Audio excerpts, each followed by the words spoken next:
DTV, el periodismo en el Congreso.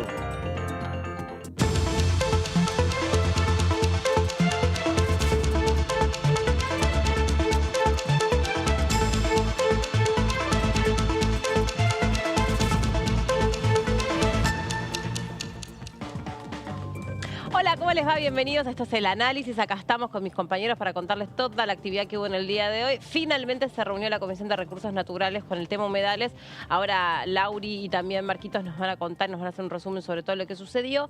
Y vamos a repasar lo que dio, bueno, todo lo que sucedió ayer, por supuesto. También lo vamos a recuperar en el programa de hoy. Y la Comisión de Discapacidad. Porque estaba prestando atención un tema que venía ya del año pasado, que es adoptar un nuevo símbolo universal para dar mención desde la imagen, desde lo icónico a la discapacidad, un símbolo que sea más amplio que una persona con discapacidad motriz, es decir, una persona con silla de ruedas. Se trata de pensar en una discapacidad que puede ser variada, distinta y que no alcanza a ser totalmente representada en ese símbolo de la silla de ruedas, pero también, muy interesante, dos cuestiones más que se trabajaron en la Comisión de Discapacidad tienen que ver con formar a los trabajadores, a los funcionarios y a aquellos que tienen una función dentro del Estado Nacional en cómo tener un trato adecuado con las personas de discapacidad, y la cuestión del lenguaje de señas o la lengua de señas, para decirlo correctamente, también debatir acerca de la importancia de poder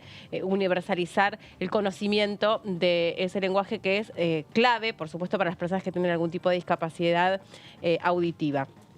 ¿Cómo les va? ¿Cómo andan? Hola, Meli, Lau. ¿cómo estás? ¿Todo bien? Bien, ahí a todo vapor, Lauri escribiendo. Sí. Bueno, ya nos vas a contar sobre qué van esas notas. Hola, Marquí. ¿Cómo va, Meli? ¿Cómo estás? Todo muy bien, por suerte. Bueno, Marcos me contaba, pasó de todo en la Comisión de Recursos Pasó de todo, Naturales. pero no pasó nada a la vez. O sea, pasó de todo, pero no hubo dictamen. ¿Cómo se resume de eso? humedales. Y que hubo mucha discusión, hubo muchos posicionamientos políticos, hubo ausencias que también marcan un posicionamiento político, tanto de el Frente de Todos, principalmente los invitados que no fueron, y de diputados de Juntos por el Cambio, y también pasó que no hubo dictamen, que es también algo importante para resaltar de lo que fue la reunión de comisión plenaria de hoy, que tuvo Recursos Naturales y Ambiente como cabecera, con el tema humedales, como venimos desarrollando ya hace varias semanas. ¿Y cómo continúa esa discusión? A ver, Meli, ¿cómo continúa la discusión? Muy difícil, diría yo, ¿no? Realmente muy compleja, porque como recién decía Marcos, hubo ausencias y posiciones políticas que no tienen que ver con solamente un espacio político, claro, sino que es transversal. Y acá hay que decirlo con todas las letras. Si bien en la comisión, en el plenario de las comisiones o en el plenario trunco de las comisiones de recursos de ambiente, sí, de presupuesto, y que no estuvo agricultura, faltó Juntos por el Cambio, lo cierto es que también no estuvieron los legisladores del Frente de Todos, que representan a algunos gobernadores que están en contra de la ley de humedales. No vimos a los representantes de San Juan, no vimos a los representantes de La Rioja, no vimos a los representantes de Catamarca, no vimos a los representantes jujeños, no había ningún legislador del Frente de Todos que justamente sean la voz de sus gobernadores, y de estos gobernadores que son bastante desconfiados de esta ley de humedales, por cuanto consideran que van a afectar sus economías productivas, ¿no? Ya claro, sea que se dediquen a la actividad minera, sí, como el caso de las provincias del norte, o las actividades agropecuarias, tratándose de las provincias del litoral o del centro. Que tienen una gran parte de su territorio que podría estar comprendido en una de las definiciones de humedales. Y se preocupan por eso, ¿no? Como siempre nos cuentan los diputados, por ejemplo, de Corrientes. Bueno, tomándonos la definición que trae el Leo Grosso, el 70% de la provincia está sobre humedales, entonces que no vamos a poder hacer ninguna actividad sobre esto. Exactamente, ahí está un poco el cuestionamiento, que se quedó explícito hoy, esta división en la que solo vimos representados al kirchnerismo, a la izquierda y a un sector del interbloque federal, ¿no? Sí. Esos fueron los representantes que denotaban un verdadero interés e impulso por la iniciativa. ¿Qué puede llegar a pasar, Meli, que era la pregunta que vos me hacías originalmente? Formalmente se convocó a una nueva reunión para la semana que viene, pero lo cierto es que no va a salir la ley de humedales. No va a salir, hay que decirlo también, no va a salir la ley de humedales, al menos este año no va a salir, porque los tiempos no dan. A fin de mes terminan las sesiones ordinarias, el tiempo de dictaminar finaliza el 20 de noviembre. Difícil que en ese tiempo se logren estos tremendos acuerdos, estamos hablando de acuerdos muy complejos, para que avancen en los dictámenes. ¿Qué puede llegar a pasar para que se destrabe? Que haya una decisión política del presidente de la Nación de convocar a sesiones extraordinarias e incluir este tema y tratarlo, ¿no es cierto? No incluirlo por la galería o de una manera, digamos, para cumplir con las formas, sino incluirlo en el temario de sesiones extraordinarias y tratarlo. Si no, hasta marzo del año que viene, otra vez esperar.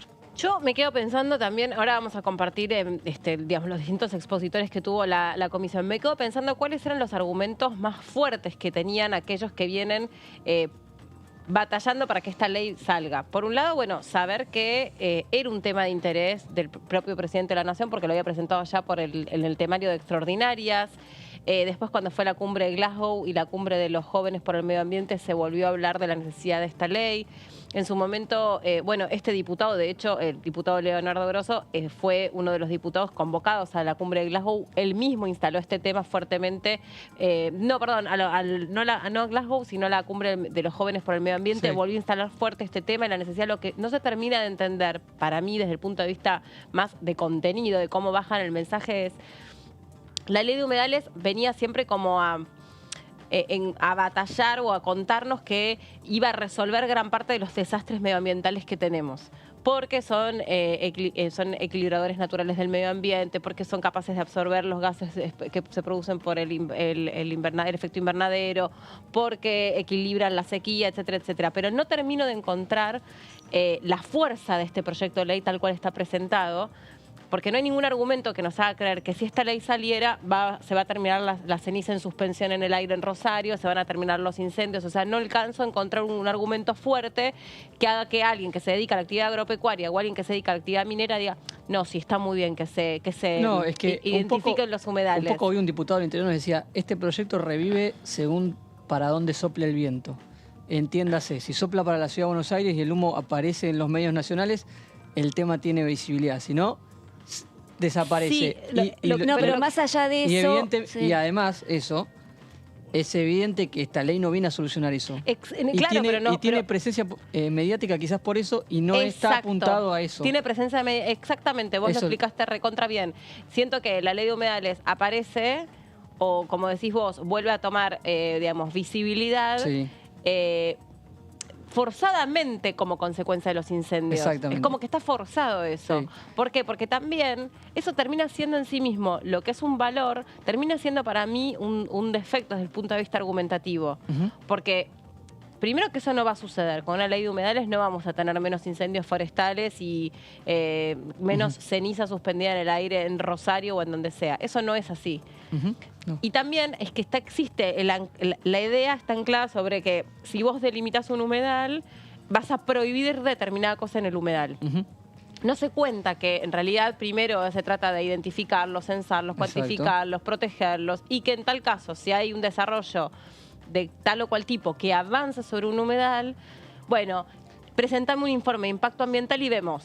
Exactamente, porque además lo que dicen los que defienden esta ley como argumento para aquellos que dicen que esto puede avanzar contra algunas actividades productivas es que justamente eso no se va a hacer con esta ley, porque lleva su tiempo y tampoco es que viene a quitarle las tierras a los que la están explotando en este momento. Sí. Es un poco la complejidad de este debate y por eso lleva tanto tiempo sin poder avanzar. Sí. Vamos a compartir lo que dejó entonces, o parte de lo que fue dejando la comisión que hoy temprano trabajó hasta hace un ratito con la cuestión de humedales, con el máximo responsable de medio ambiente de la provincia de Buenos Aires. Desde la provincia de Buenos Aires, por supuesto que bancamos esta ley de humedales por todo lo que dijimos antes, fundamentalmente porque es una herramienta de política pública para la gestión, porque de eso se trata, ¿no? De transformar las realidades a partir de las políticas públicas. Nosotros siempre decimos la política como herramienta de transformación. Bueno, ¿cómo se hace carne esa bandera? Con políticas públicas. Con políticas públicas que se generen a partir de detectar una problemática, de construir un diagnóstico, de elaborar el proceso, de trabajar con los otros poderes para la elaboración de esa política pública si fuera necesario, como es esta necesaria. Por una cuestión constitucional necesitamos una ley de presupuestos mínimos, la tenemos que trabajar sí o sí desde el Congreso Nacional. Y fundamentalmente porque en los humedales vive gente.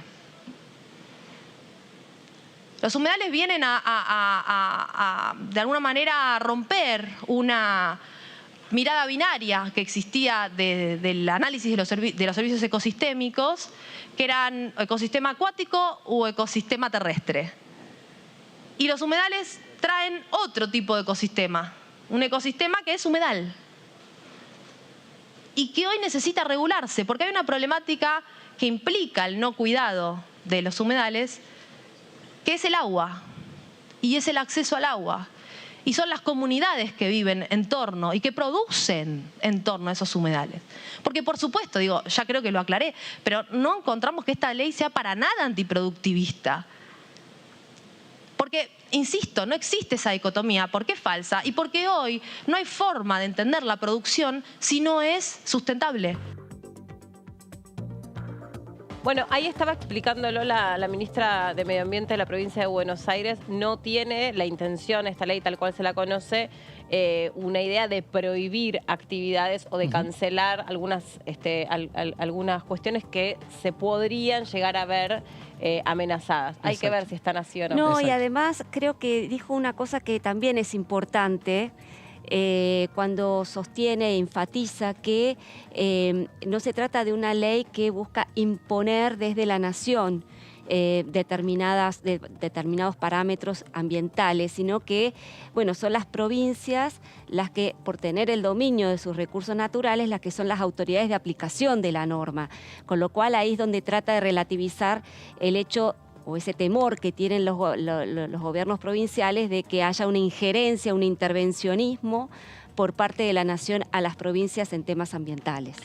Le damos la bienvenida a la diputada Rosana Chala de la provincia de Tucumán, que ya está con nosotros. Hola, diputada, ¿cómo está? ¿Qué tal? ¿Cómo están? Muy bien, gracias por venir un ratito. A ustedes por la invitación. Estaba faltando hace rato, así que tenía que cumplir. Bueno, muchas gracias, le agradecemos mucho. Cuéntenos qué pasó hoy en esta jornada que hubo para concientizar sobre el accidente cerebrovascular.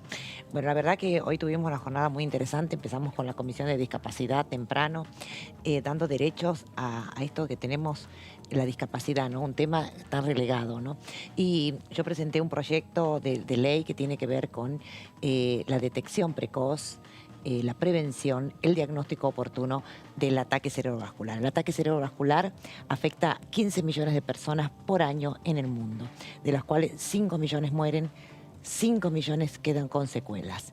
Esto quiere decir que, de acuerdo a los países, es la segunda o tercera causa de muerte y es la primera causa de discapacidad por las secuelas que deja. Claro, deja secuelas neurológicas. Así que es. para muchas personas termina cambiando por completo la vida. Totalmente. Pero por eso es muy importante, primero, la educación, la concientización y la sensibilización sobre ese tema, que hay medidas que son, ya sabemos que la prevención es la bandera de la salud pública y sabemos que si prevenimos es mejor que curar. Y en la prevención está la actividad física, la vida saludable, la alimentación correcta, el control de enfermedades, por ejemplo, como la hipertensión, la diabetes, el peso. Todas estas son medidas preventivas. Sin embargo, aún así podemos tener esta patología que es, como el nombre lo indica, uno siempre dice accidente cerebrovascular, en realidad es un ataque porque es algo agudo, ¿sí?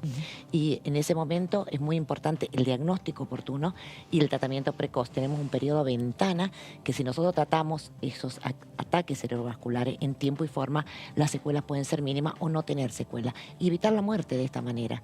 Si nosotros podemos actuar en esos momentos, esas horas de oro que se llama, hay dos tipos de ataques cerebrovasculares. Uno es el isquémico, es decir, donde hay un émbolo, un trombo que se obstruye la normal circulación de la sangre al cerebro. Por minuto se pierden casi 2 millones de neuronas con un ataque cerebrovascular. Y eso, lo que es perdido, perdido está. Y por otro lado, el 80% de estos ataques cerebrovasculares son isquémicos y el 20% son hemorrágicos, es decir, se rompe una arteria, un aneurisma, otra, por la hipertensión, por ejemplo. En el caso de los isquémicos, en esas horas, y en el hemorrágico también, pero hay un tratamiento oportuno, que es las 6 primeras horas, que si uno trata ese émbolo, ya sea con una medicación que se llama trombolítica, que para que se reabsorba o que disuelve el coágulo y vuelve a circular la sangre. No genera un daño neurológico. Muy bien, tal cual. Y en el caso de que esos, en el 80% que son los isquémicos, se puede dar ese trombolítico que va a disolver ese coágulo. Y el 30%, la tercera parte, responde a ese tipo de tratamiento. Y si no responde, tenemos una segunda opción, que es la trombectomía, que es decir, por vía endovascular se saca el trombo mecánicamente y también recupera inmediatamente las funciones. Y usted, diputada, ¿por qué cree que hace falta una ley que venga a prevenir esta cuestión? Es muy importante esa pregunta, muy, muy interesante. Nosotros en Tucumán, cuando yo era ministra de Salud, año 2017, hicimos un programa provincial en donde públicos y privados pudimos aunar y consensuar cómo iba a ser el modelo de una ambulancia, 2 ambulancias destinadas exclusivamente equipadas y con gente capacitada para la detección de esos pacientes, el traslado ya sea al público o privado si tenía o no obra social, y si no al sistema público, en lugares que sean categorizados para esa atención, porque si no también perdemos el tiempo derivándolo a un lugar que no corresponde. ¿Por qué es importante la ley? Por múltiples factores, porque la oportunidad y la accesibilidad la tenemos que tener todo en distintas partes dentro de las 24 jurisdicciones de las provincias, pero a su vez dentro de las provincias tenemos que tener todo la misma oportunidad de salvarnos y no tener secuela. Claro. Y en ese contexto muchas de las obras sociales no pagan el trombolítico, muchas de las provincias no invierten en políticas públicas que tengan que ver con esto de evitar la secuela, porque si nosotros hacemos un estudio como presentó el doctor Pedro Lilic, un estudio muy interesante en el Journal of Stroke, en donde habla del costo-beneficio que tendría es atender esta patología, la inversión en ese trombolítico o en la trombólisis mecánica, es mucho más barato que tener una persona toda la vida con secuelas, que no tan solo afecta a la persona, a la familia, a la sociedad, al trabajo. Al sistema de salud. Así es, entonces es mucho más costo efectivo hacerlo. Entonces por eso es que necesitamos, en algunas cosas que uno debería decir, no necesitamos tener leyes para esto, ¿no? Pero para darle una sostenibilidad al tiempo y para dar también un presupuesto para que estas políticas públicas puedan llegar a todos. Claro, sí. Diputada, usted formó parte de, como usted decía, fue ministra de la provincia de Tucumán y llegó en una camada de varios ministros de salud, porque fue la visibilidad que les dio el tema COVID.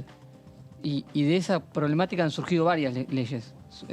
Hubo mucho trabajo en la Comisión de Salud después, en la época de COVID y después lo que fue COVID. ¿Cree que falta alguna ley más todavía que esté pendiente a raíz de todo lo que pasó? Mire, el COVID, a pesar de la gran amenaza que fue y del gran trabajo que tuvimos, creo que nos dejó fortalecido como sistema de salud. Crecimos todos los sistemas de salud. Aprendimos a utilizar la tecnología más que antes. Hoy la telemedicina, casualmente mañana tenemos un congreso regional en Tucumán de telemedicina que tiene que ver qué nos dejó la pandemia, ¿no? Cómo usar la medicina para ahora los pocos profesionales que hay en distintas especialidades, por ejemplo, y tener accesibilidad en toda la provincia de, por ejemplo, un neurólogo infantil, ¿no? Por ejemplo, nos dejó ese aprendizaje, el uso de las tecnologías aplicadas a la salud. También nos dejó el otro aprendizaje. Muchos de nosotros leíamos las tomografías cuando nos pasaban por WhatsApp y demás, a través de los métodos complementarios de diagnóstico. Lo que avanzamos también en esta historia clínica digital única también, porque los certificados de vacunación y demás lo podemos bajar por a través de una plataforma. Todas esas cosas, yo digo que ante la amenaza, hoy estamos fortalecidos como sistema de salud en todas las provincias y tenemos que aprovechar ese envión que venimos trabajando en todo esto para poder seguir con las prácticas que hemos aprendido, que son buenas, y perpetuarlas en el tiempo, ¿no? Yo creo que sí. Lamentablemente algunas veces uno dice, la semana pasada tuvimos en la Comisión de Salud un dictamen que decía el trato humanizado para las mamás que le hacíamos diagnóstico a sus niños con síndrome de Down. Y uno se pregunta, ¿tendríamos que hacer una ley para un trato humanizado? Creemos que no, porque no, claro, debiera ser natural. Debiera ser natural. Lamentablemente estamos legislando programas, enfermedades y demás. Pero es la Comisión de Salud.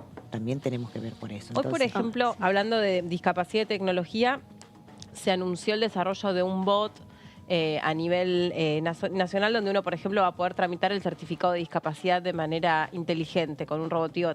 Tomándome de eso también, ¿para qué doloroso para las familias que tienen que ir todos los años a ratificar un certificado de discapacidad frente a discapacidades que por ahí uno ya sabe que una persona, un familiar va a tener toda la vida? Por ejemplo, el síndrome de Down. Así es. O sea, qué manera tan poco humanizada de ponerse en el lugar de la familia, que porque es la familia la que tiene que ir todos los años a confirmar, que le digan lo obvio, que su hijo o su hija tiene síndrome de Down, ¿no? De esta manera me parece también acercar la ciencia, la tecnología y la innovación y humanizar. Totalmente, y la accesibilidad a la gente. Nosotros hemos trabajado mucho con el CUT, hemos trabajado mucho en el certificado único, discutiendo por qué la discapacidad definitiva tendría que hacer todos los años. Exacto. No se puede. Entonces hemos consensuado y hemos llegado a un acuerdo en que no era necesario, sino era necesario solamente en los casos que tenemos que actualizar alguna historia clínica por alguna patología nueva que tengamos que tener una cobertura más amplia. Y en ese sentido nos pusimos de acuerdo todos y todos, después de un arduo trabajo, consensuamos que el CUT para lo que es discapacidad definitiva no tenía sentido, ¿no? ¿En dónde? Y también, ¿En Tucumán? ¿cómo? En Tucumán. ¿En No, dónde? no, acá. Acá. Trabajamos para eso porque la verdad entre la Comisión de Discapacidad y Salud nos parece muy importante poder darle todas las herramientas. Además que ya tienen una problemática en la familia de una persona discapacitada. Con todo lo que eso significa para la familia, le agregamos nosotros desde el Estado una burocracia más cuando hablamos de discapacidad. Por eso todos los derechos que se van creando, se van generando, tienen que ser accesibles. Porque si yo voy a decir, bueno, tienen este derecho, pero tiene una burocracia tremenda hacer el trámite, no tendría sentido hacerlo. Claro, es poco efectivo. Pero yo te Exacto. interrumpí, Lauri. No, cambiando totalmente de tema, hablando un poco de los servicios de salud, ¿no? Porque está pendiente de tratamiento y era una de las cuestiones quizás más polémicas para debatir en la Comisión de Salud, era una reformulación justamente del sistema de salud, ¿no? Sí. Esta cuestión de la convivencia entre el sistema público, el sistema privado, de qué manera podrían hoy convergen, pero de qué manera podrían terminar de asimilarse, si es que hay que asimilarlos, ¿no? ¿Cómo está viendo usted esta cuestión? Bueno, siempre yo ejerzo la medicina hace más de 32 años, estoy en la parte pública y privada, y la verdad que siempre decimos que el sistema está fragmentado. Hace 30 años que escucho siempre que está fragmentado. Digo, ¿qué hacemos para que esto no sea así? La pandemia también nos fortaleció para poder tener más relación entre público y privado, ¿no? Ha sido difícil al principio, pero luego pudimos convivir y potenciarnos. En ese contexto creo yo que yo creo que hay que transformar, porque uno dice en esto que hay que cambiar todo. No, nuestro sistema de salud, evidentemente en la pandemia no nos fue mal, en la mayoría de las provincias nos fue bien, teniendo la película que veíamos en Estados Unidos o en Europa. Entonces, nuestro sistema de salud tiene accesibilidad. Lo que sí, esa fragmentación tiene que ver con que nosotros decimos que es público, que es privado, tiene que ver también con una ley de medicamentos cuidados, de precios cuidados, tiene que ver con muchas cosas. Entonces yo creo que una gran transformación de un día para el otro no la vamos a hacer, pero sí es un proceso donde empezamos por algo que ya dictaminamos y que ahora vamos a tratar en el recinto, que es la historia clínica digital única, por ejemplo. Es el comienzo de algo que es algo lógico. Si yo soy el paciente, nosotros siempre creemos que la institución o el médico es el dueño de la historia clínica. El dueño de la historia clínica es el paciente. Claro. Y yo lo tengo que portar. Y eso va a beneficiar al paciente, por un lado, se va a sentir más cuidado y más seguro. Al médico, para hacer un diagnóstico correcto y oportuno ante situaciones. Un accidente o alguien que llegue... Ante una situación de mala praxis también. Totalmente. Y también no va a ser más costo efectivo, porque nosotros no tenemos un estudio o no tenemos cargado una ecografía y la volvemos a hacer. Total, tengo accesibilidad, una tomografía, una resonancia, no importa los costos. Y así la hayamos hecho hace 15 días, nos la repetimos para que vea el médico. Todas esas cosas se van ordenando. Creo que esto de transformar nuestro sistema de salud, mejorarlo, ser más costo eficiente, es un proceso. No va a ser la gran transformación de un día para el otro, pero sí nos merecemos consensuar estos procesos que tienen que ver, por un lado, con la historia clínica, es un pasito ya. Por otro lado, medicamentos que sean medicamentos accesibles para todas las personas que tengan esas enfermedades crónicas no transmisibles que debemos cuidarle para prevenir todas estas otras patologías. Y por otro lado, un gran tema son los recursos humanos. Claro. Los recursos humanos en salud, que va a ser el gran problema que ya lo tenemos, la falta de especialistas, la falta de médicos en algunos lugares, y también tenemos que Y trabajar. también están reclamando desde distintos sectores, los residentes, los recurrentes, la cuestión de las pasantías, los pagos, los atrasos que sufren desde ese punto de vista. El otro día estaba con chicos, residentes y recurrentes que me contaban en la Ciudad de Buenos Aires, por lo menos, me imagino que es algo que se replica en otros lados, que trabajan 14 horas diarias y que no llegan a cubrir el alquiler. O sea, Sí. hay como una desvalorización después de todo lo que hemos pasado sobre todo lo que hacen los médicos por nosotros, ¿no? Ustedes, La verdad los que médicos. si tendríamos que decir cuánto sale haber atendido una pandemia, no habría precio que paguen lo que Claro. ha sido eso, ¿no? Porque la verdad que ha sido tremendo, pero hemos tenido la capacidad de reconvertirnos, como dije. Los médicos hemos tenido la capacidad, algunos que eran cirujanos, hacían la parte respiratoria, capacitamos, bueno, ha sido una situación límite, tampoco es la de todos los días. Entonces yo creo que hoy un residente, una persona en formación en la Argentina, en otra parte del mundo se paga para formarse. Nosotros le pagamos a los residentes. No digo que sea poco o mucho, no entramos en esa disquisición. Pero la formación en todas partes del mundo cuesta. Acá la educación es gratuita, desde la universidad hasta el posgrado. Es decir, yo tengo una especialidad en forma gratuita. En ninguna parte del mundo es así. Eso es verdad. En De ese- hecho, por eso muchos chicos jóvenes brasileños Vienen a hacer la que especialidad. los entrevistaban con motivo de las elecciones de Lula, que estaba, sí, elecciones que eligieron a Lula, estaban acá, son brasileños, están acá los más jóvenes para estudiar medicina. Así es. Porque es una Para carrera de estudiar ricos en Brasil. y para hacer la especialidad. Yo hice la residencia, son 40, 50 horas semanales y es donde uno mayor aprende las cosas y donde el hospital público, el hospital universitario, el hospital escuela nos da la posibilidad de atender pacientes sin haber tenido la especialidad, ¿no? Entonces es un aprendizaje, si yo tengo que decir cuál es la etapa de mi Práctico. vida que más aprendí, ha sido en el hospital, haciendo las prácticas, haciendo las guardias. Yo sé que es un esfuerzo muy grande, pero bueno, cuando elegimos, esto es la medicina es una pasión, es una vocación tremenda de servir al otro y de cuidar al otro. Y si uno se pone a ver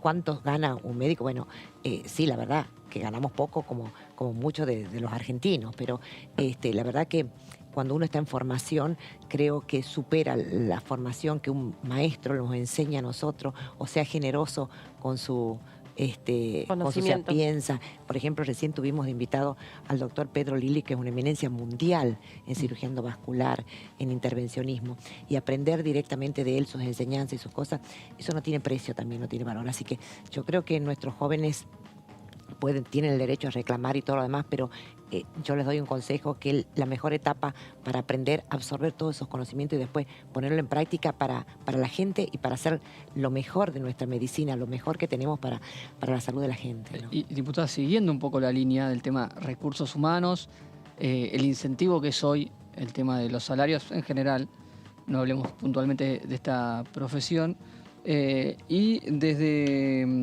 la Comisión de Salud ha impulsado el tema de ley de enfermería para fomentar que la gente estudie, porque ahí había un faltante de recurso humano que había evidenciado la pandemia, y que usted dijo que Y el también... impuesto a las ganancias que no la impacte sobre las exención guardias de, por el tema de los guardias. médicos. Así ¿Qué es. otro sector particular podría estar en una situación similar a la enfermería y que requiera algún incentivo de ley Bien. también? También la enfermería, que es una ley que presentó un diputado tucumano, Exacto, que sí, ahora Pablo es el Yepes, es senador verdad. Pablo, tiene que ver con las becas, porque mucha de esta Claro. gente necesita trabajar para estudiar con las becas que se le dan. Y también hemos visto que el sector de la parte de kinesiología también es importante. Y también es importante desarrollar otras acompañantes, como los acompañantes terapéuticos, como la gente que trabaja como paramédicos, Ujú. en la emergencia médica también. hay que formar ese tipo de recursos humanos porque estamos viendo que el súper especialista, el médico especialista es cada vez menos probable que esté en distintos lugares de una provincia, ¿no? De repente están en capital y al interior de la provincia no quieren ir los especialistas. Nosotros tenemos graves problemas y no tan solo en Tucumán, sino en distintas partes del país como terapistas hemos visto ahora, terapistas intensivistas, hay pocos pediatras, clínicos, ginecólogos, hay pocos ecografistas que quieren ir al interior. Tenemos que ver alguna estrategia de recursos humanos que responda a las necesidades de la sociedad y también tenemos que rever el tema de los sueldos, porque bueno, hoy ya no sabemos cuál es un sueldo bueno, ¿no? Claro. Porque, No, seguro. Y diputada, ¿qué se trabajó en la Comisión de Discapacidad hoy? Porque había 2 o 3 temas súper interesantes. Bien, la Comisión de Acá Discapacidad lo tengo. tiene que ver con esto de la inclusión a la discapacidad en distintos ámbitos, ¿no? Sobre todo en el ámbito del deporte, en este ámbito que es muy difícil algunas veces poder incluir. Yo creo que cuando uno amplía los derechos a la discapacidad, el derecho al trabajo, el derecho al deporte, el derecho a la recreación, es muy importante porque ahí igualamos para arriba, como yo digo, y tenemos la igualdad de oportunidades, ¿no? Porque de repente uno va a una entrevista de trabajo y si tiene una discapacidad, ante otra persona que no la tiene, eligen el que no la tienen. Entonces ahí tenemos que prepararnos como sociedad también desde las empresas, de los lugares donde toman estas personas y en los lugares públicos también, que estamos viendo que ya hay muchas personas que tienen un porcentaje para incluir a los discapacitados. Y lo que pasa siempre como que el sector privado mira para otro lado, ¿no? Cuando es cupo travesti trans, nadie se hizo eco. Cuando es cupo Por discapacidad, nadie se hace eco.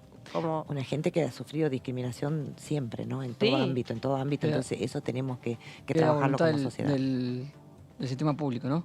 Claro. Del empleo público. Claro, y que si no generás ese espacio Sí. de una manera un poco forzada, son personas que lamentablemente les cuesta mucho Totalmente. tener cierta autonomía, ¿no? Así es. Y estaba viendo la lengua de señas también. Sí. Hemos Eso, presentado también un eso es muy proyecto, interesante. ¿Cómo es? Es muy importante porque hay mucha gente con esta discapacidad de que son sordomudos y que necesitamos tener en todas nuestras instituciones públicas alguna persona que pueda interactuar con ellos, porque tenemos que tener y ser previsibles en esto. Si bien nosotros en Tucumán hemos trabajado mucho con la gente de educación para poder tener en cada hospital un referente, porque también es voluntario, ¿no? Quien lo quiera hacer, quien quiera dar ese tipo de servicio, ¿no? Creemos que es muy importante tener en cada lugar público una persona que entienda el lenguaje de señas y que pueda algo tan simple y tan básico como es la comunicación, que pueda acompañar eso en un trámite, porque la gente que va a los lugares públicos va a hacer un trámite, va a pedir algo. En los hospitales es Tal muy cual. frecuente, así que en los hospitales nosotros hemos empezado a trabajar con muy buenos resultados porque hay mucha gente que se quiere sumar Qué y bueno. aprender el lenguaje de señas. Está muy bueno. Y diputada, le cambio de tema por un debate que ya pasó, que han sabido sacar adelante desde el oficialismo, que es el presupuesto 2023, que ya está tratándose en el Senado. ¿Qué le quedó de ese debate como reflexión? Bueno, a diferencia del año pasado, que no Sí. pudimos aprobar, este año yo creo que la presidenta de la Cámara, Cecilia Moró, ha tenido una estrategia muy interesante, que ha sido coordinar reuniones previamente, mucho tiempo antes, con todo el estamento del Poder Ejecutivo, desde ministros, secretarios, y tener reuniones informativas en donde hemos podido evacuar todas nuestras dudas y preguntas que teníamos, tanto oficialismo como oposición. Hemos trabajado de una manera muy responsable y bueno, la verdad que los resultados están a la vista. Costó, pero salió. Todos entendimos que era muy importante. Sabemos que este presupuesto tiene que ver con políticas públicas de obras de infraestructura que después reclamamos todas las provincias, queremos que en nuestras provincias se hagan, con salud, con educación y también con presupuesto para la ciencia y tecnología, que sabemos que es muy importante también incluir. Así que bueno, creo que hemos logrado esta media sanción y que seguro va a salir el presupuesto 2023. La cambio de tema porque es indubitable que va a generar o está generando también cierta discusión, cierto debate. Bueno, el regreso de Luis a la provincia, ¿no? Usted es del Frente de Todos, jefe de gabinete, que, bueno, va a dejar su cargo para volver a la provincia, ¿no? ¿Qué lugar va a ocupar Juan Mansur? ¿Va a disputar la gobernación, la vicegobernación? ¿Cómo están las cosas allá en Tucumán? Bueno, la verdad que en nuestro espacio político estamos muy alineados todos con este proyecto político que tenemos en Tucumán. Lo único cierto que tenemos hasta ahora es que se adelantaron las elecciones para el 14 de mayo. Estamos trabajando, tenemos la doble responsabilidad, la responsabilidad del oficialismo, que es gestionar. Entonces el mensaje de nuestros líderes políticos, del jefe de gabinete, de Juan Mansur, del gobernador Osvaldo Jaldo, es seguir trabajando en la gestión. Tenemos tiempo, hay una agenda electoral que se presentará el año que viene, hay tiempo, todavía no hay nombres para la candidatura, pero sí hay mucho trabajo de gestión para poder estar con la gente en el peor momento, ¿no? que estamos atravesando en Argentina. Todavía no sabemos cuándo vuelve, todavía no sabemos cuáles son los nombres, cuáles son los candidatos, pero sí sabemos que estamos trabajando muchísimo en la gestión, el día a día, para llevar soluciones a la gente, que es lo que nos pide. Cuando el debate por el presupuesto está todavía caliente, se mete o se cuela por la ventana el debate por las PASO. ¿Cuál es su opinión? ¿Cuál es su mirada? ¿Qué tiene que pasar con eso? Bueno, en ese momento no teníamos todavía ningún proyecto que había entrado para las PASO. Ahora ya hay proyectos para eso. Yo creo que eso se va a tener que, por supuesto, analizar en comisión. Para ver y tratar de hablar, oficialismo, oposición, a ver qué pensamos para las próximas elecciones. Yo creo que hay que ver si realmente las PASO están cumpliendo la función para la cual han sido creadas, ¿no? Sí. Y hay que ver costo-beneficio, y yo creo que de ahí vamos a sacar lo mejor cada uno. Y si estuviera cumpliendo otra función que no fuera, por ejemplo, la que los ciudadanos tengan mayor participación y determinen quiénes queremos que nos representen en listas generales, como por ejemplo también se dice, hoy las PASO funcionan en algunos casos como encuestas nacionales pagas. ¿Qué problema hay ahí? Sería muy cara la encuesta. Claro. Es muy cara la encuesta. Yo creo que hay que hacer un estudio y ver exactamente cuáles son los indicadores que tenemos de están cumpliendo o no están cumpliendo el rol, cuánto sale, cuánto les cuesta a los argentinos eso, y de ahí poder decidir entre todos qué se hace, o continuamos o no con las PASO. Sí. Diputada, ¿qué le parece hasta acá la gestión de Sergio Massa como ministro de Economía? ¿Cómo lo ve en ese rol? Un gran desafío. Sergio asumió en un momento muy difícil de la Argentina. Creo que es una persona muy, muy preparada, y es un gran desafío que tomó, y el gran problema que nos estamos enfrentando es, como pensamos todos acá seguro, es frenar la inflación, ¿no? Es el gran desafío que tiene, y yo creo que lo vamos a lograr. Pero es importantísimo para la gente, para que la gente le pueda alcanzar su sueldo, para que pueda alcanzar lo básico que entendemos como esencial para la vida de las personas, ¿no? Creo que lo va a lograr, y bueno, se está rodeando también de un gran equipo, como debe ser, pero tenemos que tener un poquitín de paciencia, que ya creo que la Argentina está dando los primeros índices, los primeros indicadores de que vamos por el camino correcto. Estamos ya casi cerrando el año, ¿no? Quedan, por lo menos de sesiones ordinarias, quedan las últimas semanas. ¿Se imagina sesionando de acá al 30 de noviembre cuántas veces? Yo creo de que casualidad. una o dos veces vamos a estar, sí, seguro. Yo la verdad que este es un rol que nos elige el pueblo, claro, y estamos representando a las provincias, y nosotros somos funcionarios públicos, debemos estar cuando nos necesiten, y vamos a estar las veces que sea necesaria, así sea el 31 de diciembre tenemos que estar. Es algo que asumimos, una responsabilidad que asumo con gran ¿Y en diciembre? respeto. También, por supuesto. Bueno, pero diciembre no depende de ustedes. Capaz ya les avisaron, ¿no? Quédense, no se vayan de vacaciones en diciembre. Sí, por la duda, nos quedamos acá. Claro. Bueno, claro, quedan temas muy importantes ahí en el tintero. La ley de alquileres, por ejemplo, también es un tema que espera resolución. Hay varios que tienen ya dictamen, y antes del 20, ¿no? Debiera ser... sí, claro, antes del 20. Del 20 de noviembre, por lo menos. Exacto, sí. Es el plazo. Pero no lo digo por el Mundial, lo digo porque todos antes del Mundial y después del Mundial. Sí. Diputada, gracias por haber venido. No, gracias muy a ustedes. amable. No, a ustedes, gracias. De verdad, muchas gracias. Vamos a escuchar la palabra de la diputada Camaño más temprano en el debate por la ley de humedales. En 2022, la AFIP dictó una resolución, que es la resolución 5197, que armó mucha laraca en el mundillo ese del litio. Y le puso un precio de referencia. La AFIP en su resolución le puso un precio de referencia de $53 el kilo, o sea, $53.000 la tonelada. Yo hice la cuenta. En 2021 se exportaron 27.000 toneladas. Se recaudó 185 millones de dólares, les dije, ¿no? Serían 6.851 dólares la tonelada. $53.000 la tonelada es el precio de referencia 2022. ¿Se dan cuenta que si no hacemos algo es la mita y el yaconazgo?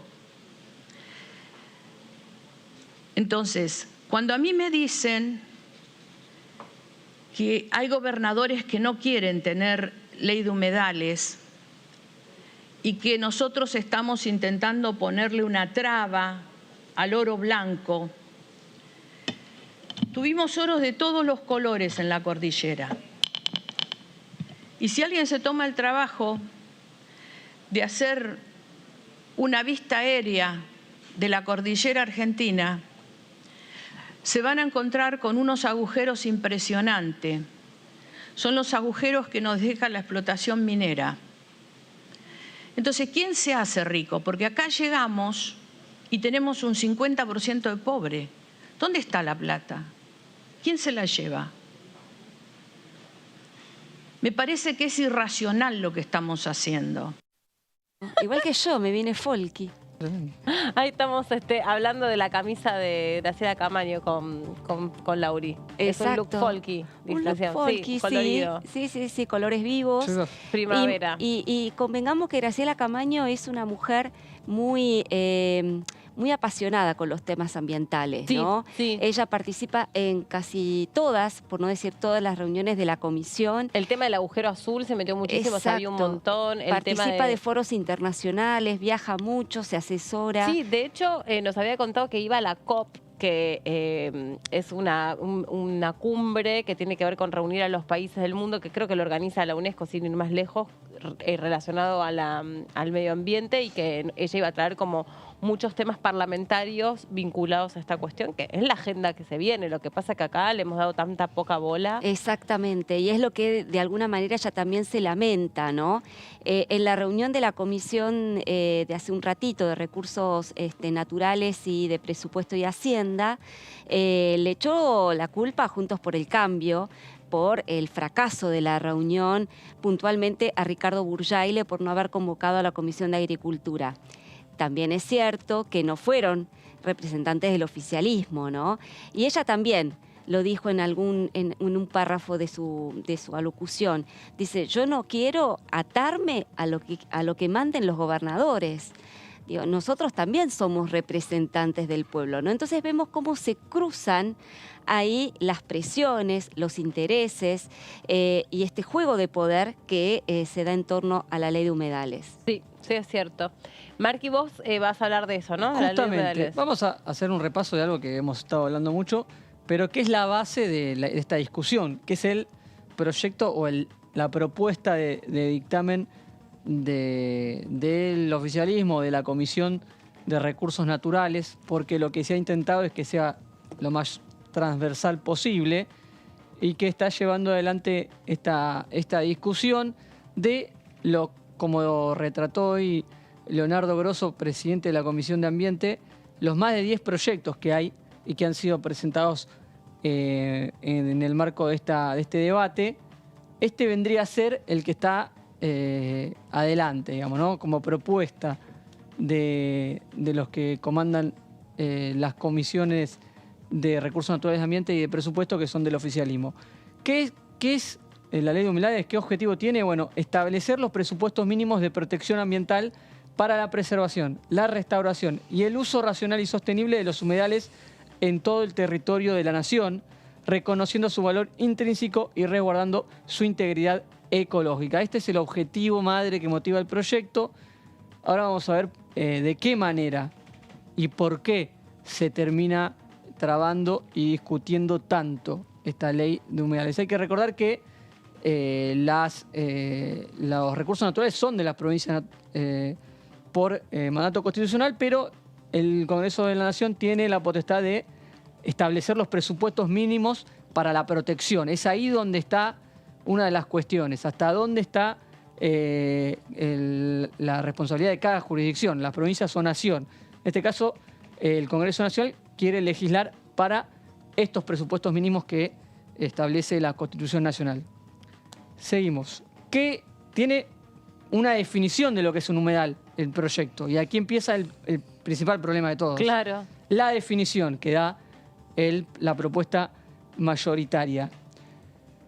¿Qué es un humedal? Aquellos ambientes en los cuales la presencia temporaria o permanente de agua superficial o subsuperficial causa flujos geoquímicos propios y diferentes a los ambientes terrestres y acuáticos. Bueno, esta complejidad marca que la presencia temporaria o permanente de agua superficial o subsuperficial para algunos es demasiado amplia y abarcaría a gran cantidad de superficie y en algunas provincias a un porcentaje muy alto de superficie. Seguimos. Rasgos distintivos son la presencia de biota adaptada a estas condiciones, comúnmente plantas hidrófitas y o suelos hídricos o sustratos con rasgos de hidromorfismo. El tema biota también es una de las cuestiones que se discuten, que es donde hay presencia de un ambiente con animales también adaptados a esas condiciones. Esta definición para algunos es demasiado amplia y abarcaría a territorios muy vastos como humedales. Sí, sobre todo esta cuestión de... son ecosistemas, como se llaman, como de transición, claro, o híbridos, ¿no? Donde dices presencia temporaria o permanente, de agua superficial o subsuperficial. Por Claro, eso por abajo de los a veces sedimentos. por eso las salinas también son consideradas humedales. O sea, no necesariamente el humedal es donde se ve agua, sino es donde pudo haber habido agua o donde hay por debajo agua. Entonces es tan amplia que para muchos es, bueno, nos van a delimitar el 70 o 80% de la provincia. Vos hablaste muy bien de Salinas, porque ahí Salinas empieza a entrar en juego el litio y la minería, y aquí ya no estamos hablando solamente de la producción agropecuaria, cuando hablamos del delta y del humo, que es una de las cuestiones que se intenta también combatir o tratar de regular o darle cierto marco al tema con esta ley, sino que también entra a jugar la minería y ya no es solamente un sector el que está con intereses contrapuestos, sino que empieza a sumar diversos sectores de producción y de la economía que empiezan a estar en desacuerdo. Eso también empieza a marcar voluntades en contra. ¿Qué determina esta propuesta? Que se debe hacer un inventario nacional de humedales, una herramienta que proporciona información sobre la distribución espacial de los humedales para la gestión y el ordenamiento ambiental del territorio. Es decir, a partir de esta ley vamos a tener que realizar, el Estado Nacional va a tener que realizar un inventario de humedales, es decir, en dónde están los humedales en el territorio nacional. Esto se llevará a cabo por la Autoridad Nacional de Aplicación, el Ministerio de Ambiente y también en coordinación con las provincias, algo que se fue trabajando en la comisión, con un plazo máximo de 3 años. Es decir, en 3 años va a haber, el inventario va a tener que tener un desarrollo ya definitivo de en dónde están los humedales en todo el territorio nacional. Esta cuestión de la autoridad de aplicación y qué lugar se le da a las provincias puede ser una herramienta para negociar algún que otro cambio. Las propuestas de los sectores de la oposición le daban mayor potestad a las provincias en la confección de los inventarios. Ordenamiento ambiental del territorio. Sobre la base de una gestión sostenible se realizará se incorporará a los humedales en un proceso de ordenamiento territorial que permitirá protegerlos y promover el uso racional de los mismos. También, ¿qué significa la protección? ¿En qué consiste? ¿No? ¿En qué consiste la protección? Sí. Que no se va a poder desarrollar más producción agrícola, por ejemplo, en esos lugares que van a estar protegidos. Algo que pasa también cuando se delimitan los parques nacionales. Claro. Que lo contaba hoy uno de los expositores, que es intendente del lugar donde se acaba de crear el Parque Nacional Ancenusa. en la provincia de Córdoba. Dijo, bueno, cuando creamos el Parque Nacional en Cerusa, hubo 500 hectáreas que eran de un productor agropecuario que quedaron dentro de ese Parque Nacional. ¿Cómo hicimos? Lo reubicamos. Claro. Perfecto. ¿Cómo se hace cuando es a gran escala esta incorporación de suelos protegidos? Criterios para la habilitación de actividades. También se menciona, se llevará a cabo una evaluación ambiental que, previo a la habilitación de cualquier plano o actividad económica, deberá considerar la integridad ecológica de los humedales. Aquí sí, ya se toca el tema de las actividades. No se dice que se van a prohibir, pero sí que se va a hacer una evaluación y ahí muchos entienden que los puede perjudicar esa evaluación. Tema, claro, y aparte, o sea, generar hoy o presentar hoy un informe de impacto ambiental es algo costoso. que es muy costoso, que además vos tenés que hacerlo a lo largo del tiempo, porque vos cómo demostrás que, por ejemplo, no sé, tu fábrica no generó ningún elemento contaminante en el agua del río que pasa por detrás de la fábrica o el arroyo.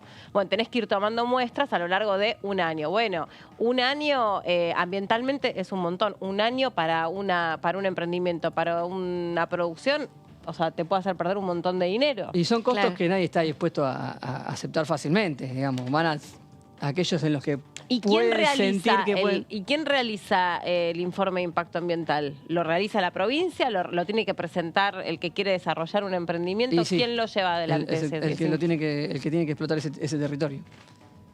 Está Claro, a bueno, cargo de... Claro, Mira, cada vez que se tiene que hacer algún tipo de emprendimiento desde el Estado, por ejemplo, Sí. Ya sea, por ejemplo, una explotación, Como es una represa. una represa Está pasando un- en Portezuelo. Exacto, o lo que pasó en Mar del Plata. Claro, con la sí, inversión Que offshore. tuvieron, claro, que digamos toda la población de Mar del Plata, incluido el intendente, que decían que los relevamientos de impacto ambiental no habían sido correctamente hechos. Bueno, Claro. una serie de Obvio. problemas que genera eso. ¿Y quién te asegura que ese informe de impacto ambiental no esté, entre comillas, manipulado Y- para que te dé un resultado favorable para que vos lleves adelante lo que tenías planificado hacer? Y bueno, todas estas cuestiones deben generar suspicacias en aquellos en los que ya están instalados en algunos lugares que ven que pueden entrar en el margen de discusión y es una incomodidad seguramente y deben preferir que no exista una ley de humedales. Eso empieza a jugar. Hay muchos intereses cruzados. La última placa para resumir un poco lo que se discutió hoy y que va a seguir la semana que viene. Bueno, ya sigue con entonces el ley debate de la semana humedales. que viene. Lo que dijo Leonardo Grosso al finalizar la comisión de hoy, plenaria, semiplenaria, podríamos decir, de dos comisiones de Recursos Naturales, Ambiente y de Presupuestos y de Presupuesto de Hacienda, es que continúa el jueves que viene a la 1 de la tarde, ya con una nueva convocatoria, no con esta continuidad, tratando de que Agricultura y Ganadería, que conduce Ricardo Urjaile, esté presente también y las tres comisiones puedan dictaminar alguna propuesta de consenso, en principio, o que reúna la mayor cantidad de consenso, porque de todos modos, aunque salga de estas comisiones, en el estado actual sería muy difícil que tenga los votos en el recinto porque las diferencias han quedado demostradas, están también dentro del frente de todos. Gracias, Marquitos. Ahora nos vamos a seguir ocupando porque incluso en el segundo bloque estaba viendo que también nos visita otra diputada del Frente de Todos de la provincia de Corrientes. Ahí está bueno, diputada, no diputada, está bueno también porque la provincia de Corrientes es una de las que se supone, de acuerdo a la definición de humedales que aporta Grosso, estaría prácticamente, digamos, afectada en un porcentaje mayor de la mitad, ¿no? Por afectada o beneficiada, según como se quiera mirar, ¿no? Depende. Involucrada. Involucrada, está bien esa definición. Creo que lo que más le cuesta a esta ley es esa típica ley, no sé ustedes qué piensan, pero que se le viene queriendo poner el cascabel hace rato y cuando no sale, tiene más posibilidades de que no termine saliendo que salga, ¿no? Sí, salvo que sucedan hechos que finalmente, digamos, precipiten la sanción y eso se hace de una, ¿me entendés? Desde el Pasa- Poder Ejecutivo, me imagino. No, viste cuando pasa que se demora, pero sucede algo que Que lo cata- precipita. que lo precipita y que, bueno, ya no da más lugar a debate ni a dilación. Claro. Claro. Pero por ahora ni siquiera el humo, ¿eh? No, exactamente. Y aparte que no termina de ser un argumento con peso específico. No, por ahora. Bueno, vamos a hacer una pausa, si les parece, nos metemos en la segunda hora del análisis, segunda y última hora del análisis, y en un ratito también ya la saludamos a Sofi Raimundes, que está dando vueltas por algún lado con el móvil. Hacemos una breve pausa y ya venimos.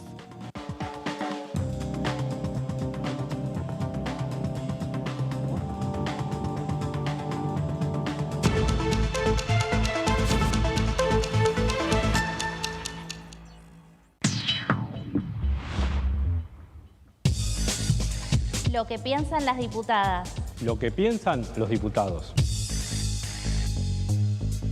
Lo que pasa en el Congreso. ¿Lo que querés saber de nuestro Parlamento? Te lo contamos nosotros. Porque somos tu voz en el Congreso.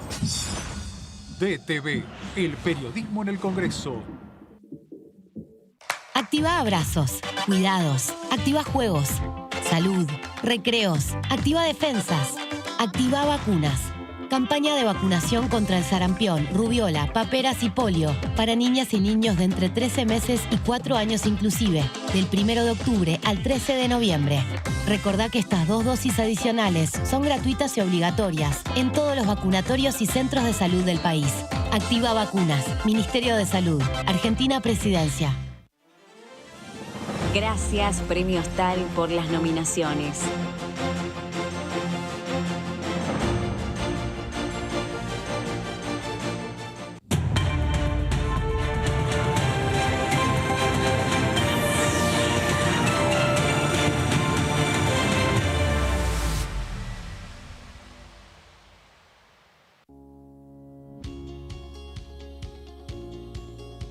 Cuando un proyecto de ley ingresa a la Cámara de Diputados, ya sea creado por un legislador, enviado por el Poder Ejecutivo o producto de una iniciativa popular, se trata primero en las comisiones correspondientes para luego ser tratado en el recinto por los diputados. Las comisiones son el ámbito de análisis y debate sobre los proyectos de ley conformadas por legisladores de distintos bloques. Hay 23 comisiones especiales que tratan temas específicos como el atentado a la AMIA y 45 permanentes que tratan temas vigentes como educación y salud. Un diputado puede formar parte de varias comisiones. Cada comisión se compone de un presidente, un vicepresidente y de 3 a 5 secretarios. La duración de los miembros de las comisiones permanentes y especiales es de 2 años. Para que la comisión funcione debe tener quórum, es decir, un mínimo de 15 y un máximo de 31 a 49 diputados. Las autoridades son elegidas por los propios integrantes de las comisiones, que a su vez son elegidos bajo consenso por sus propios bloques. Para que un proyecto sea tratado en el recinto, debe contar con el apoyo de la mayoría de los integrantes de esa comisión. Al finalizar una reunión de comisión, se dictamina sobre la pertinencia de tratar el proyecto en el recinto. El dictamen propone una resolución o decisión sobre una o varias iniciativas o proposiciones.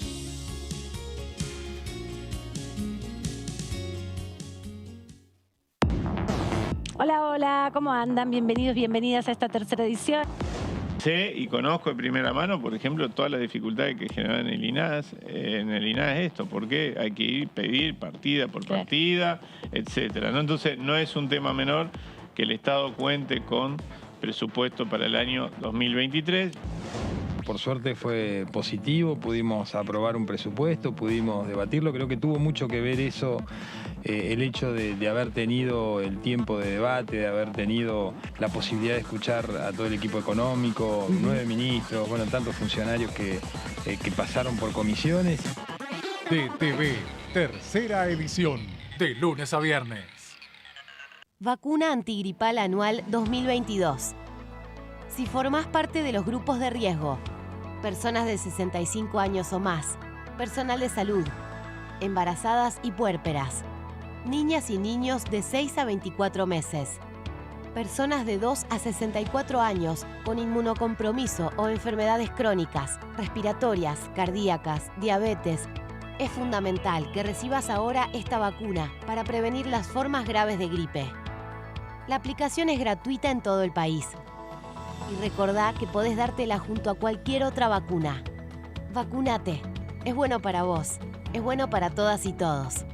Infórmate más en argentina.gov.ar/vacunas. Argentina te cuida. Ministerio de Salud. Argentina Presidencia.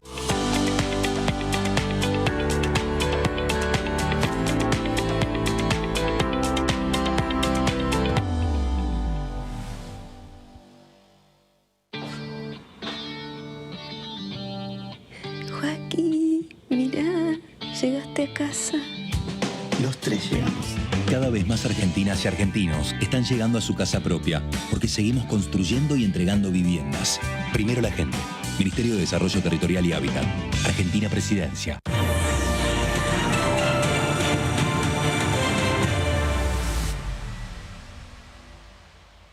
Empezá a soñar tu próximo viaje por Argentina. Descubrí lugares nuevos. Explorá lo inexplorado. Sentí la fuerza de la naturaleza. Entrá a larutanatural.gov.ar. Inspirate, elegí, planificá. La naturaleza te espera. Argentina te espera. Primero la gente. Ministerio de Turismo y Deportes. Argentina Presidencia. La Cámara de Diputados tiene 257 miembros. Los diputados debaten y sancionan leyes que rigen en todo el territorio nacional. Algunas de las más importantes son el presupuesto de gastos generales del Estado, el Código Civil, el Código Penal, la forma en que se rige el trabajo, las jubilaciones, entre tantas otras. Además, controla y hace un seguimiento de las políticas del Poder Ejecutivo a través de la visita de diferentes funcionarios o el pedido de informes, así como la posibilidad de realizar juicios políticos a los funcionarios. La duración de los mandatos de los diputados es de 4 años y pueden ser reelegidos indefinidamente. Desde el momento en que asumen y hasta el final de su mandato, no pueden ser acusados, interrogados judicialmente, ni molestados por las opiniones o discursos que imitan desempeñando su mandato. Son requisitos para ser diputado tener al menos 25 años, 4 años de ciudadanía argentina y haber nacido en la provincia por la que se postula o haber residido en ella los 2 años precedentes. Se agrupan en bloques que expresan partidos políticos o afinidad ideológica. Existen también los monobloques integrados por un solo diputado.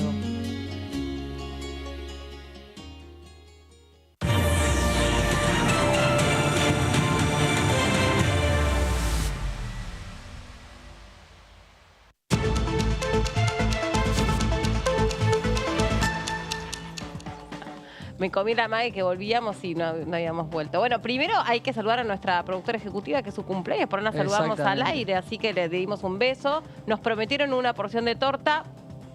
Cri, cri. Nada. Cri, cri. ¿Vos comiste, Sergio, torta? No, ahí comiste. ¿Y eso que cantamos el feliz cumpleaños? No, por eso le pusimos todo. Bueno, ahora el esfuerzo de producción fue nuestro y aún así no vimos ni un pedazo de torta. Se la vio pasar. Sí. Y dicen que está en la oficina de Naftulevich. Dicen que. Entonces no va a llegar Pero nada. no sé, dicen. Bueno. Ya pasó por todo el control también, está difícil. ¿Habrá? La vela sí quedó. La vela sí quedó. Bueno, Cami, que tengas feliz cumpleaños, que termines bien tu día, que sea un gran año. Vamos con la próxima nota. Vos me hablaste, pero yo me distraje. No, perfecto. Bueno, seguimos contándoles. A ver, entonces hoy vamos a repasar. Repasamos la semana en realidad, no solamente lo que pasó hoy, porque la semana hubo actividad. Después de lo que fue el debate de la Comisión de Presupuesto y Hacienda, por ejemplo, se reunió la Comisión de Economía, Asuntos Cooperativos, Mutuales y los organismos no gubernamentales. Interesante lo que pasó en la Comisión de Legislación General, Familia, Niñez y Juventudes. La Comisión de Intereses Marítimos, Fluviales, Pesqueros y Portuarios también. Sí, en legislación general avanzó el proyecto de deudores alimentarios, ¿no? Otro tema que nunca sale. Nunca sale. Un proyecto importante. Nunca sale. Son esos proyectos como humedales que siempre le falta 5 para el peso. ¿Y habrá sesión la semana que viene?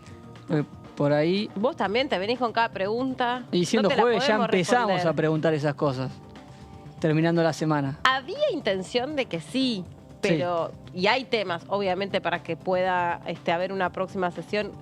Por ahí decía la diputada, 1 o 2 sesiones antes de que termine. Si es 1 o 2 sesiones, el mes. Pero tiene que empezar la semana que viene. Es más, hay una semana que es semana corta, que hay un feriado. Sí, la del 20. No sé, lunes. claro, exactamente. Exacto. Y después, chao, fuiste. ¿No? Y está complicado, sí. Pero es verdad lo que dice Lau. Los diputados hoy cuando salieron de la Comisión de Humedales estaban con la intención de decir que quieren sesión la semana que viene, pero no con ese lo han tema. dicho muchas veces. ¿Con cuál? No con Humedales. No. Humedales se trata recién el jueves de la semana que viene. Sí. Así que podría haber sesión los días anteriores a esa comisión. Lo del registro nacional de deudores alimentarios, ya no me acuerdo si fue ayer o antes de ayer, hablábamos con la diputada Roxana Reyes y también hablábamos con el diputado Godoy de Legislación General y le preguntábamos un poco cuál era la idea de que esta vez sí saliera el registro de deudores alimentarios. Y dice, bueno, como en cada provincia sí existe un registro provincial, se cree que, y se ha avanzado tanto en este sentido de señalar que es una falta grave para principalmente para un padre, un varón, ser deudor alimentario, se creía que existían las posibilidades para poder avanzar. Por lo menos la discusión que allí se arrojó en la comisión estuvo bueno, fue interesante. Contaban un poco todas las cuestiones que se le restringiría a un padre deudor. Interesante porque prácticamente no podría ser mucho más que conseguir de qué manera se pone al día con la cuota. Más o menos. Porque no pueden ir a la cancha. Se les aplicaría eso no sabía. derecho Yo sabía de admisión. que tenía restricciones para una serie de actividades, pero no sabía que hasta ese límite, digamos, ¿no? Se le restringiría el derecho a espectáculos deportivos, se le restringiría la posibilidad de renovar el pasaporte, la licencia de conducir. Ser proveedor del Estado, también tengo entendido. Abrirse una SRL. Bueno, ser proveedor también. La particular en este caso es que es un proyecto que impulsa la presidenta de la Cámara de Diputados, a diferencia de otros años en donde quizás no avanzó. Veremos si es algo que termine definiendo la cuestión, pero es un dato como para tener en cuenta. Quisiera creer sí. que con la paridad de género que hay en esta Cámara de Diputados, alguna iniciativa que sea distinta a las que vienen trabajándose en las comisiones de familia, las comisiones de mujer y todo lo demás, se empiece a tratar, ¿no es cierto? Sí. ¿No? Esta cuestión del registro ya debiera ser transversal a todos los géneros, digamos, sí, pero exacto. al mismo tiempo a todos los bloques. Iba a decir que... Y creo que teniendo la paridad ya prácticamente consumada, la Cámara de Diputados debiera avanzar, ¿no? Sí, en principio Dato lo que se fáctico. vio en la comisión es que también es un objetivo también de más allá de la bancada femenina. Digamos, el diputado Julio Cobos tiene un proyecto presentado también en la misma línea y fue uno de los que habló en la comisión y también remarcó la necesidad de avanzar con esta iniciativa. Así que, y además también es obviamente hombre de Juntos por el Cambio, así que la oposición comparte también, al igual que la presidenta de la Cámara, que es una de las impulsoras del proyecto. Nos vamos a nuestra próxima nota.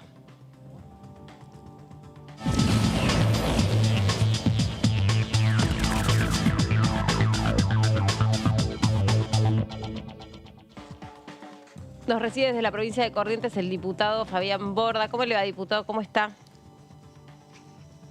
Hola, buenas tardes, ¿cómo están? Disculpen la demora, pasa que estoy en el campo y medio que complica un poquito acá conectarse. Sí, a ver, la conexión va queriendo, pero es posible que a lo largo de la conversación tengamos un par de trabas. ¿Usted nos escucha bien? Sí, yo te escucho perfectamente. Bueno, a ver, por ejemplo, me interesa su opinión ya que nos dice, está en un campo en la provincia de Corrientes. Hoy se retomó el debate por la ley de humedales. Hay diputados de su provincia que dicen, bueno, tomándonos por la definición de Leo Grosso de humedales, cerca del 60% de la provincia sería considerada que está o estaría afectada por esta ley o estaría involucrada en la delimitación con esta ley. ¿Usted qué piensa? ¿Qué opinión tiene?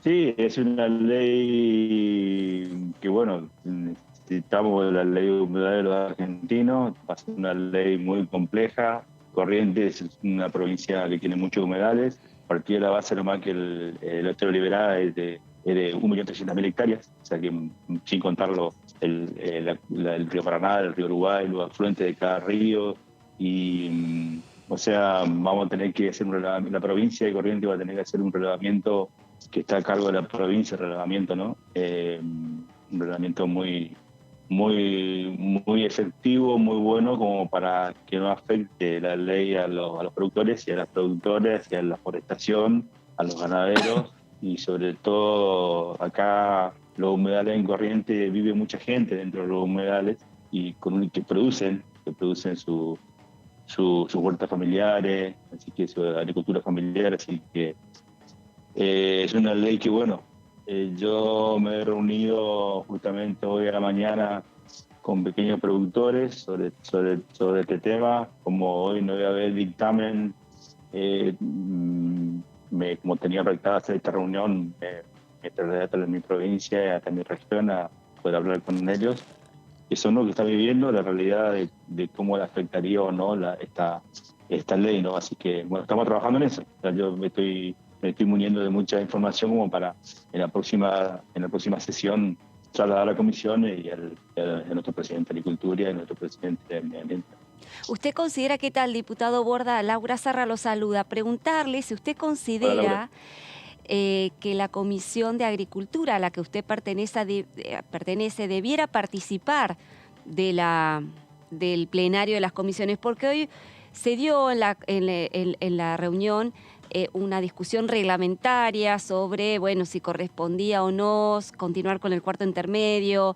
Digamos, hubo una interpretación por parte del presidente de la comisión, Ricardo Burjaile, de que estuvo mal convocada el plenario, por eso es que no convocó él a la Comisión de Agricultura. No sé si usted estuvo al tanto, pero también Graciela Camaño, muy enojada con Burjaile, le dijo, bueno, tendríamos que revisar si Burjaile debería seguir o no al frente de la Comisión de Agricultura. Entonces, en este marco, ¿usted considera que Agricultura debiera participar de la reunión de plenario que fue convocada para el jueves que viene? Sí, o sea, no vi el tratamiento de la sesión hoy, pero sí, o sea, tenía entendido que está bien convocada la reunión y estábamos en corto intermedio, bueno, retomamos ahora y la Comisión de Agricultura tendría que haber estado presente. Yo soy parte de la Comisión de Agricultura, pero como no habíamos tomado dictamen y había pactado esta reunión, me tomé el atrevimiento de venirme, avisé a mis compañeros que iban a ir a la reunión. O sea, con mi presencia no iba a influir demasiado, si estaba o no estaba, más yo ya tengo una opinión formada, pero me interesaba comunicarme con mi vecino de mi región, porque al dar mi voto por sí o por un no, tengo que justificar a mi región, vivo acá y tengo que justificar el tema de la nueva ley y explicarlo, ¿no? Porque a veces la más información viene mal al interior y por ahí creen que la ley le va a coartar su producción y su ganadería y todo eso, y no es así. O sea, por eso me tomó trabajo de venir, pero bueno, más allá, volviendo a tu pregunta, sí, o sea, estuvo bien convocada la reunión y el presidente de Agricultura, de la Comisión de Agricultura, tuvo que haber estado, no tengo conocimiento si estuvo o no estuvo, No estuvo. No tenía señal, no tenía. Bueno, entonces. Diputado, ¿cómo le va? Marco Giusetti. Buen día, Marco. Buen día. Buenas tardes. Le quería consultar, por lo que entiendo, usted le expresa a sus vecinos, a los productores de la zona en la que usted vive, que no van a ser afectados. Yo vivo en la costa del Uruguay. ¿Cómo? Yo vivo sobre la costa del río Uruguay, frontera con Brasil, en Santo Tomé Corrientes. Acá tengo a 70 kilómetros del estero Liberá y todos los afluentes que competen a la cuenca del río Uruguay, que se ve mucho. Claro, sí. Entiendo que le comenta a sus vecinos y a su comunidad que no va a ser afectada por esta ley. Mi pregunta es, ¿qué le devuelven? ¿Cuál es la preocupación que le devuelven o que le trasladan a usted como diputado nacional en esta discusión sus vecinos y su comunidad? La realidad acá en el territorio es totalmente distinta a lo que se ve en Buenos Aires o a las humedales del Delta o de la minería. Acá, por ejemplo, la parte de humedales, hay una parte de forestación, por ejemplo, que se está sacando resina de los pinos.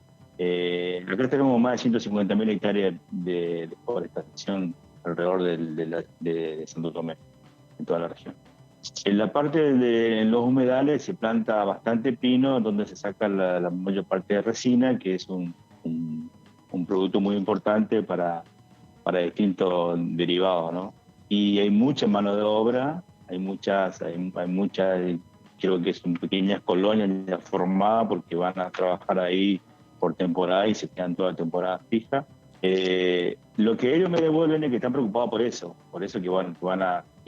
por ejemplo, la parte de los incendios no tiene nada que ver con los humedales acá. Acá, por ejemplo, hay partes donde no son humedales, que el pasto crece y hay que quemarlo. Pasa que hay que hacer una quema controlada y responsable. Y ese ganado que está en esa parte se lo traslada a la parte de los humedales donde hay pasto fresco, y después cuando rebrota el pasto que se quemó, se devuelve o sea, hacen un van y viene entre humedales y tierra firme, con el ganado y con todo los animales de ellos, ¿no? Bueno, la información lo llega mal, donde ellos creen que con la nueva ley no van a poder hacer más ese laburo y tampoco hacer uso de los humedales y trasladarse, porque hay muchas casas que están dentro de los humedales y por ejemplo, también hay pequeños productores de arroz que también plantan sobre los humedales, que según la nueva ley tienen entendido de que no va a ser así. Bueno, paso a explicarlo, de que eso va a ser una plantación más controlada, va a ser más limitada, va a tener sus limitaciones, sí, por supuesto, pero bueno, hay que hacer entender también al chacrero que el futuro está ahí en conservación de estos humedales. ¿Y te entienden? Para nuestros nietos y para los que vienen. Sí, algunos sí entienden, otros nos retan, pero bueno, tratamos de hacer entender y bueno, para eso estamos, el laburo que tenemos que hacer. Diputado, le quiero preguntar, ya que usted también integra la comisión del Mercosur, ¿qué perspectiva ve en el trabajo de esta comisión y también del Mercosur ahora que Lula va a ser el próximo presidente de los Estados Unidos? No, si te juro, tengo bueno, también Estados Unidos y Mercosur. Lo veo poco probable, esa segunda situación. No, ahora que va a ser el presidente de Brasil. Bueno, Brasil está dividido en estados también, así que no está muy alejado del tema. Bueno, lo veo con muy buenos vientos. Acá yo estoy en frontera con Brasil, enfrente de mi ciudad está San Borja, Brasil. Estamos a 400 kilómetros de Porto Alegre, así que estamos haciendo fuerza como hicimos fuerza para que gane Lula. Trabajamos en la misma sintonía con Lula. Yo creo que va a ser beneficioso para los dos países. Lo veo con buenas. Lo que por ahí me traba un poquito. Nuestro presidente quiere tomar un proyecto de una moneda única. Ese sí le veo un poquito verde, pero bueno, vamos a esperar que asuma Lula. Bueno, nosotros, en lo que nos queda el gobierno con Alberto, después retomaremos el 23, también vamos a ganar las elecciones, así que vamos a tener un futuro próspero. Bien. Y la actividad concretamente parlamentaria de cara a este cambio y este giro completo en Brasil, podría verse afectada, en el buen sentido afectada, ¿no? Podría trabajar en consonancia con el Parlamento brasileño en algún tema, sobre todo en cuestiones, digamos, como usted dice, de ciudades fronterizas. Sí, nosotros en la ciudad fronteriza es una moneda corriente trabajar con los veladores de la vecina ciudad, que ellos serían los concejales, le llaman veladores a ellos. Intercambiando acá, a veces la realidad de la frontera, antes de la pandemia habíamos creado, yo era secretario de gobierno del municipio de acá de Santo Tomé, y bueno, habíamos creado un comité de frontera en donde intercambiábamos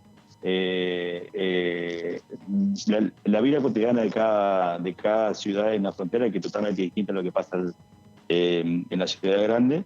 Y bueno, nos tratábamos de adaptarnos en todo sentido, hasta de tener, por ejemplo, la misma boquilla de los bomberos. Por ejemplo, si Sabán Borja necesita una ayuda de Argentina, de nosotros los santotomeños, en el tema de incendio de los bomberos, la boquilla no era la misma. O sea, tuvimos que hasta eso cambiar para poder nosotros recibir ayuda de ellos y ellos de nosotros, por darte un ejemplo, ¿no? Sí. Y también la salud.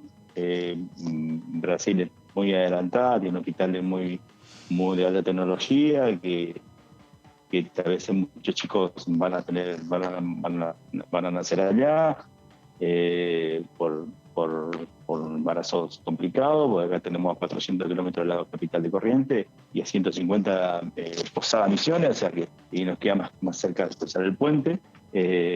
Hasta eso, todas esas cosas también lo vivimos. O sea, nosotros convivimos con los brasileños conviven con nosotros. O sea, no es muy engorroso ese tema para con nosotros en frontera. Y ahora que ganó Lula, bueno, que estamos en sintonía con nuestro gobierno, con Cristina, con Alberto, lo que fue con Kirchner. Así que, bueno, creo que tenemos buenos vientos que nos vienen para Argentina. Diputado, ahora con el triunfo de Lula.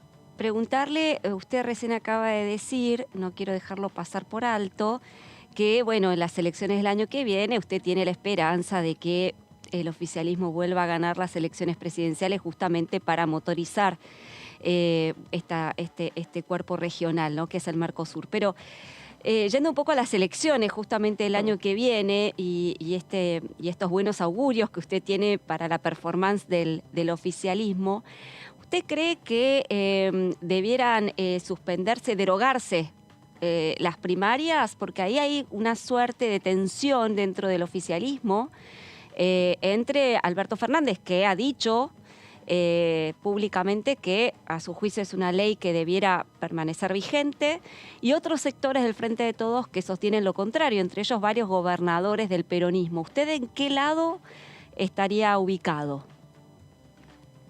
Yo pienso que la ley tiene que seguir vigente, las PASO tienen que existir, es una herramienta importante, más allá de que algunas provincias funcionan y en otras no.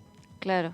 A nivel nacional, creo que tiene que seguir estarse las PASO, y bueno, si nuestro presidente Alberto decide presentarse como lo está decidiendo, creo que nosotros no vamos a tener paso, porque al ser presidente candidato, claro, no creo que haya otro que quiera competir con el presidente, ¿no? O sea, tenemos que alinearnos y va a haber paso, una forma de decir para los adversarios que sí necesitan unas pasos. Ellos sí necesitan unas pasos, nosotros no, nosotros tenemos... Claro. Ni más lejos, nosotros somos un solo bloque, somos 118 diputados con un solo presidente de bloque. Ellos son 116 y tienen una cantidad de presidentes, o sea, y tampoco se ponen de acuerdo. O sea, no. Ellos necesitan sí. Claro. Nosotros estamos bastante organizados. Diputado, usted también integra la Comisión de Economía y Desarrollo Regional, Economías y Desarrollo Regional, que también se reunió y se hablaba de la necesidad de una ley, ¿no?, que recogiera un poco las necesidades de las economías regionales. Sí, es un tema que para mí es una importancia. Yo estoy convencido de que las economías regionales son las que mantienen las regiones. Es muy importantísimo para nosotros. Por eso estoy trabajando en esto desde que asumí. Yo asumí hace 10 meses. Mi conexión con el gobierno provincial, aunque de otro color político, nos llevamos bien, porque necesito llevarme bien, porque tengo entendido que la política está por un lado y los pueblos por otro. O sea, los pueblos no pueden quedar en medio de las disputas políticas. Las disputas políticas se le hacen en época de elecciones, después hay que trabajar juntos. Me refiero a esto porque yo hablo permanentemente con ellos por el tema de... Por ejemplo, acá nosotros tenemos la economía regional es un puntapié para nuestra región, que es importantísima la economía de nuestro pueblo. Y, por ejemplo, los caminos nuestros son muy feos, tenemos que estar constantemente en atención hacia ello, porque a veces la producción no pueden sacar. Acá la economía regional se basan en si nos tenemos en la luz eléctrica, en los caminos y en la tecnología. Aunque no lo crea, el Wi-Fi acá en los campos ahora es importantísimo. y a veces no llega la señal, por eso estamos trabajando. Yo personalmente estoy trabajando permanentemente con personas del gobierno provincial como para tratar estas cosas. Justamente hace unos días estuve con personal, con la asociación de acá de Santo Tomé, por ejemplo, la sociedad rural, los aserraderos, que como te dije hoy anteriormente, estamos con mucha forestación y también son parte de la economía regional, y si los camiones están en malas condiciones no pueden sacar su producción. Entonces hay que estar permanentemente atendiendo a esas cosas. Claro, como que el principal problema que terminan teniendo las economías regionales son el traslado de sus mercaderías, ¿no? Sí, traslado de mercadería, más allá, ¿no? Estoy hablando en general, después entrando ya la parte fina, el tema de las exportaciones y esas cosas, bueno, eso ya es otro tema de las retenciones, bajar un poquito los impuestos. Hay mercadería que por ahí no necesitan tanto, como el arroz, por ejemplo. El arroz es un producto que no influye si exportan o no exportan, la góndola sigue manteniendo el precio, no así a algunos otros productos.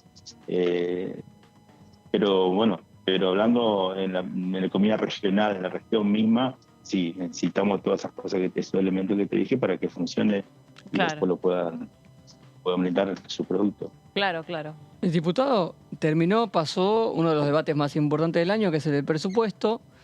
¿Qué reflexión le quedó? ¿Está contento como correntino con lo que se terminó de aprobar en el recinto de la Cámara de Diputados? Sí, muy contento como correntino. Hablando de corrientes, nuestros diputados de la oposición el año pasado no votaron, este año lo votaron.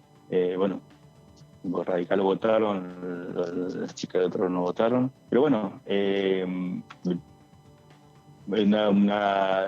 una provincia que necesita, por ejemplo, las dos autovías, la ruta 14, yo estoy sobre la ruta 14, no pudimos poner este presupuesto en la autovía, pero sí el arreglo y el arreglo de banquina, tercera trocha, el arreglo de puentes, en esa ruta que la autopista llega hasta Paso de los Libres, y para llegar a Misiones hay 300 kilómetros, 150 kilómetros, 300 kilómetros.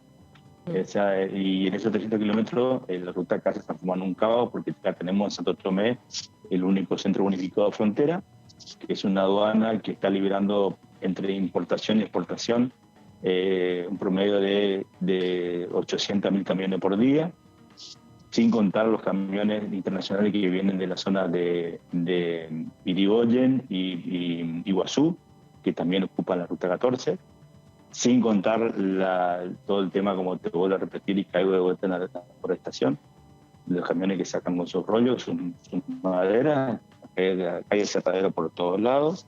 Justamente ahora se está creando un aserradero acá a 60 kilómetros del departamento de Santo Tomé, que está al lado de Virasoro, la ciudad de Virasoro, un aserradero con capitales extranjeros, que es un aserradero monstruo. Eso va a ser una de camiones, por eso también estamos trabajando sobre el ferrocarril para poder aliviar un poquito la ruta.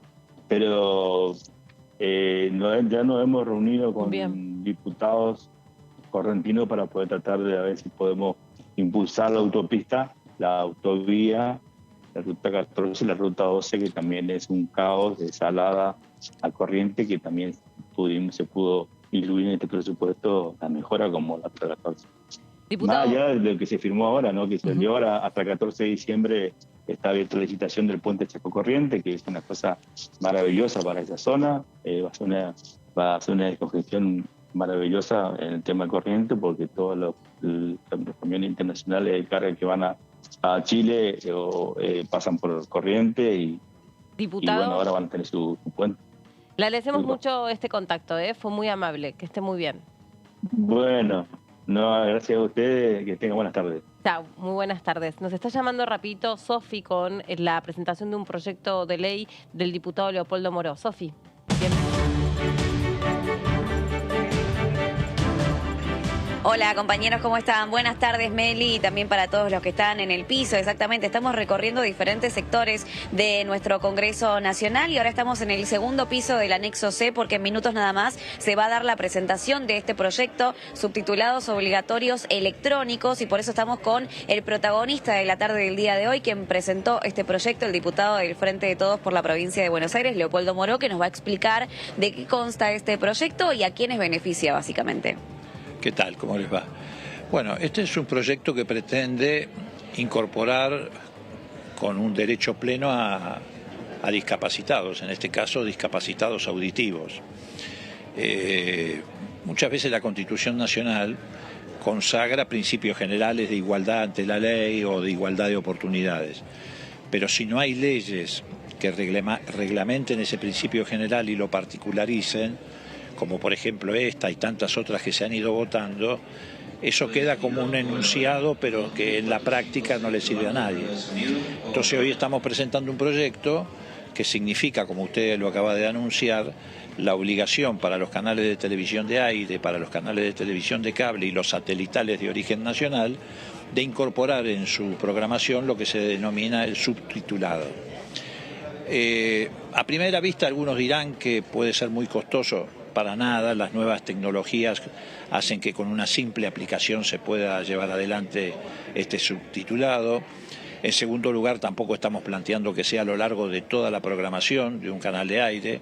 En el caso de los canales de aire, excluimos, por ejemplo, los programas en vivo, no tendrían esa obligación.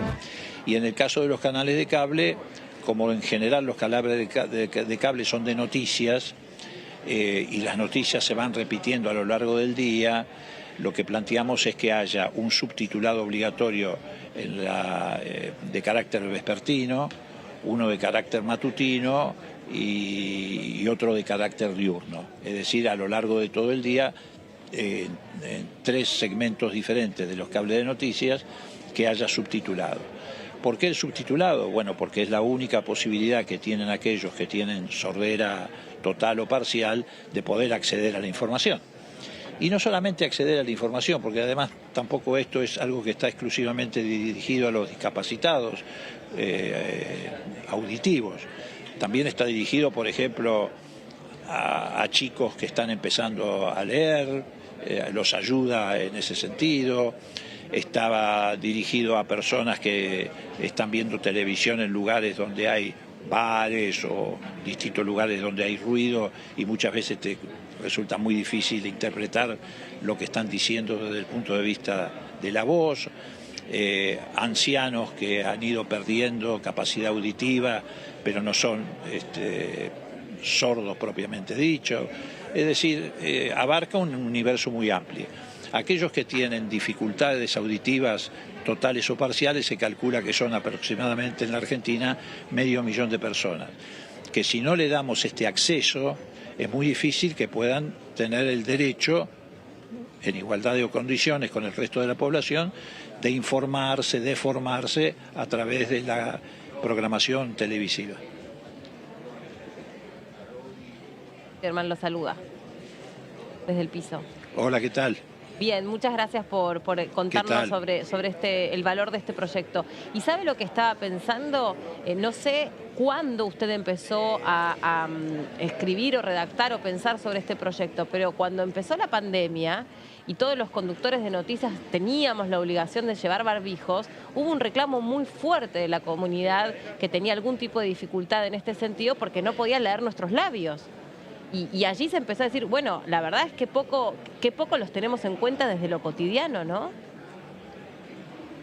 Sí, a veces no nos damos cuenta de esto, no por insensibilidad ni mucho menos, sino porque, bueno, las circunstancias se dan de esta manera. También es cierto, hace mucho tiempo atrás tampoco teníamos a mano la tecnología que hoy tenemos como para poder llevar adelante con un costo menor el subtitulado. Y además porque, bueno, lo cierto es que a lo largo de la historia los procesos de inclusión se van dando en momentos en que aparece de alguna manera la demanda o la necesidad. lo que usted me acaba de mencionar, que lo voy a utilizar probablemente en la introducción. Bueno, ¿cómo no? Que es Te lo presto. lo que ocurrió con... Sí, pero voy a decir quién es el autor, no se preocupe. Pero lo que pasó con la pandemia efectivamente generó una demanda muchísimo mayor que la que existía antes, porque ya no solamente abarcaba a los que pueden tener una sordera plena, por decirlo de alguna forma, sino también a aquellos que tienen, o por razones de edad, etcétera, dificultades que no llegan a tener el mismo carácter de una... claro, no es una discapacidad total, digamos, es una pérdida parcial de la audición. No es única... Claro, exactamente.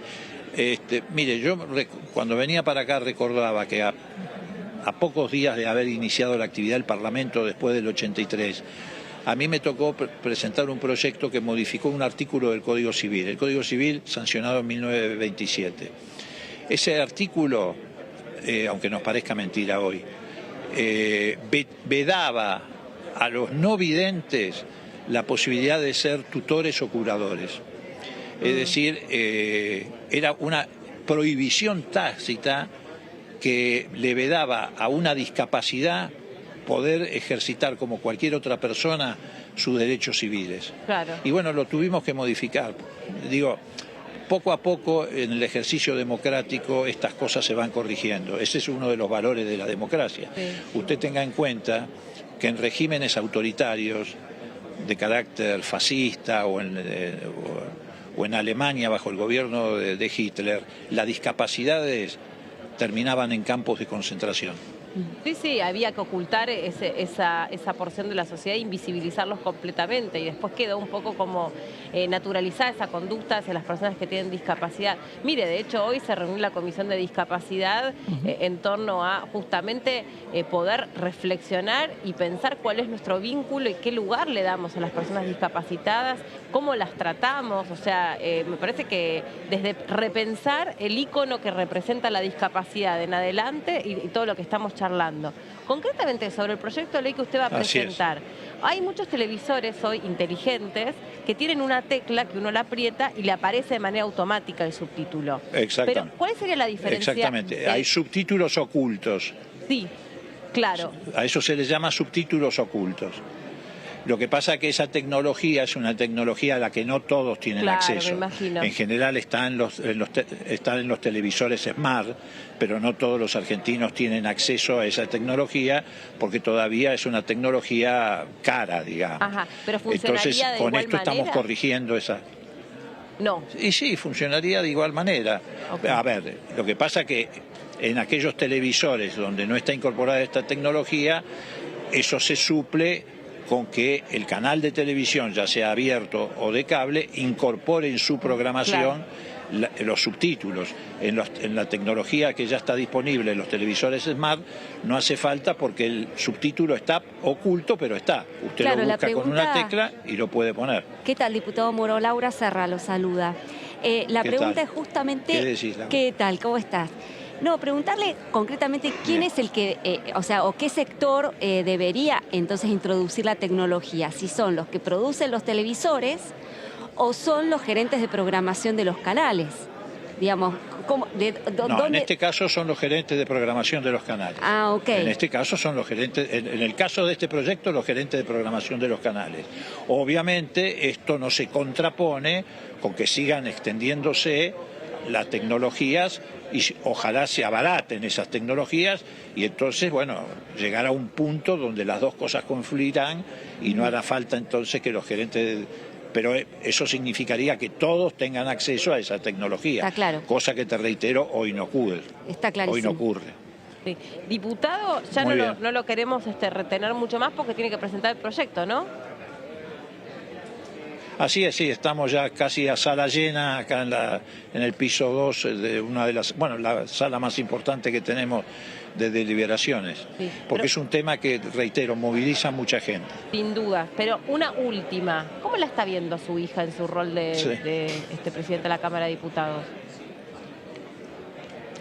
Bueno, con mucho respeto, porque en realidad me tengo que incluso a veces limitar más de lo que me limitaba cuando otros eran presidentes de la Cámara. Entre otras cosas, para que no se suponga que ella me da beneficios especiales, por ejemplo, con la extensión en el uso de la palabra. Así que apenas amaga con interrumpirme, dejo de hablar. Claro, está más obediente que nunca, Leopoldo Moró. Estoy más obediente que no, exactamente. Bueno. No, pero la veo bien, creo, además, no es porque sea mi hija, pero me parece que se está desempeñando con soltura, con capacidad, y es muy importante, pero no para ella, sino para las mujeres, porque le ha tocado nada más y nada menos que llevar sobre sus hombros la responsabilidad de ser la primera mujer que es presidenta de la Cámara de Diputados en la Nación Argentina. Muchas gracias, gracias por este ratito con nosotros y vamos a seguir de cerca este proyecto que usted va a presentar en instantes. Gracias, Sofi, también. Gracias. Le agradecemos al diputado entonces Leopoldo Moró y aquí seguimos trabajando. En minutos nada más entonces va a comenzar la presentación de este proyecto tan importante también de AFIL que está destinado a las diferentes personas con discapacidad. La sala, como decía el diputado, está completamente llena. Van a presenciar esta presentación y también van a intercambiar diferentes opiniones sobre cuál es la importancia de tener este proyecto, al menos que sea debatido en la Cámara de Diputados. Como ven en pantalla, ya están presentes la diputada Chala y el diputado Eduardo Valdés. En minutos nada más, Leopoldo Moró se va a sentar allí en la cabecera y también van a estar presentes María Graciela Caselles y el periodista y escritor Jorge Ricardo Alperín y también Carmela Moró. Va a ser obviamente un evento muy movilizante, una presentación muy requerida por parte de AFIL y las diferentes organizaciones que luchan por más derechos para las personas con discapacidad. Va a durar aproximadamente 3 horas, así que aquí nos quedaremos cubriendo esta presentación de este proyecto de subtitulados electrónicos obligatorios. Sí, ahí vemos mucha cantidad de personas, incluso veía ahí un menor de edad, ¿no? Un niño. Ay, sí. Está ahí, sí. Así pareciera que está charlando con ese muchacho que tiene la remera a rayas. Por lo menos se lo ve de espaldas con una silla de ruedas, ¿no? Sentado sobre una silla de ruedas. Yo creo que debe tratarse de un niño, pero bueno, podría estar equivocándome también. Pero está en una silla de ruedas, claramente. Sí. Sí, es una persona con discapacidad que ingresó hace algunos minutos nada más y que se ubicó obviamente de manera estratégica como más personas con discapacidad que ingresaron con sillas de ruedas aquí a al segundo piso del anexo C para presenciar justamente esta presentación. Si bien, como nos explicaba el diputado, el proyecto va destinado específicamente a las personas que padecen sordera total o parcial o pérdidas de alguna frecuencias auditivas. Todos los representantes de AFIL y de discapacidad, de la HCDN también, están presentes para brindar obviamente su mirada más específica, ¿no?, sobre el tema y colaborar a que este proyecto sea lo más inclusivo posible. Sí, ahí vemos mucha atención puesta en este proyecto y también obviamente nosotros tenemos un lugar muy especial para incorporar a toda la audiencia que pueda tener algún tipo de dificultad, porque cada vez que hay sesiones especiales, nuestros compañeros también trabajan aquí en este mismo estudio haciendo la interpretación de la lengua de señas. Hemos aprendido mucho sobre cómo trabajan y es muy admirable verlos como en vivo, verlos durante la sesión. Cómo se reparten ese trabajo durante la sesión. No sé si podemos quedarnos ahí escuchando la presentación o si después volvemos. Nos volvemos en un ratito al anexo. Entonces, gracias, Sofi. Hasta dentro de un ratito nada más. Vamos a compartir la palabra del diputado Selva, que habló sobre las PASO. Lo real es que la gente tiene que saber, más allá de las prioridades y que nuestro gobierno está abocado a temas centrales, el ministro de Economía lo marca todos los días. Hoy a la mañana estuvo el presidente de aduana, no sé si Carlos presidente, Guillermo Michel, explicando claramente que uno de los grandes problemas que está haciéndose un trabajo minucioso, prolijo, con resultados positivos, pero obviamente que el incentivo a todas esas maniobras fraudulentas tiene que ver con la diferencia del tipo de cambio. Claro. A nadie nos tiene que venir a contar, es un problema, lo estamos tratando de solucionar. Digo, en este caso particular, en el tema de lo que tiene que ver con acciones de partidos y demás, bueno, Es un debate que se tiene que abrir y reitero, lleva mucho tiempo, hay que mirarlo y la gente tiene que saber, perdón, que a eso es lo que iba, que no es porque esté prioritariamente sobre todo, sino que esta discusión se tiene que dar este año, porque se tiene que dar en años que no hay procesos electorales. Entonces tenemos un mes y medio para definir. Después del año que viene ya no se puede tocar ese tema. Bueno, vamos a entonces ahí a hablar sobre las PASO, ¿verdad? Así es, Meli, muy bien. Vamos a hablar sobre, yo diría, el frustrado proyecto de las PASO. Sí, es verdad. Ya no arrancó. No arrancó y se frustró. Ya no arrancó y se frustró, ya lo decíamos la semana pasada acá con Marcos. Habían presentado horas antes y ya decíamos que era muy difícil que prosperase. Que crezca. Sí, no, porque inclusive hace un ratito nomás a uno de los diputados del Frente de Todos, de Corrientes, también decía que estaba a favor de que permaneciese vigente la ley. Con lo cual ya yo voy sumando por lo menos 15 diputados del Frente de Todos, solamente del Frente de Todos, que están en contra. Con lo cual, sin número y sin tiempo, es imposible que esta iniciativa prospere. Y más con un presidente como Alberto Fernández, que ha dicho que también está en contra de derogar las PASO. Entonces, da la impresión de que esta es una iniciativa impulsada por un sector del oficialismo, entre ellos los gobernadores, y poco más, ¿no? Porque tampoco el kirchnerismo se ha expresado elocuentemente a favor de derogar las PASO, ¿no? Lo sugirió, pero no lo dijo expresamente. Claro. Hay que ver qué dice Cristina Fernández de Kirchner mañana, que se va a presentar nuevamente y va a participar de un acto, pero todo indica que no es de las prioridades, de pronto. Bueno, vamos a ver entonces de qué se trata este proyecto de ley, que recordemos fue presentado por el diputado Luis Di Giacomo, de Juntos Somos Río Negro, y lo acompañan los diputados Agustín Domingo, también del mismo bloque, Diego Sartori, del Frente Renovador de Misiones, y Carlos Fernández, que es el cordobés del Frente de Todos. El objetivo justamente de esta iniciativa es derogar estas PASO, estas primarias abiertas, simultáneas y obligatorias, instancia que es una ley vigente desde 2009, cuando se sancionó durante el gobierno de Cristina Fernández de Kirchner. Sí. Así que vamos a ver de qué se trata, cuáles son los fundamentos que esgrime el diputado Di Giacomo para llevar adelante esta iniciativa.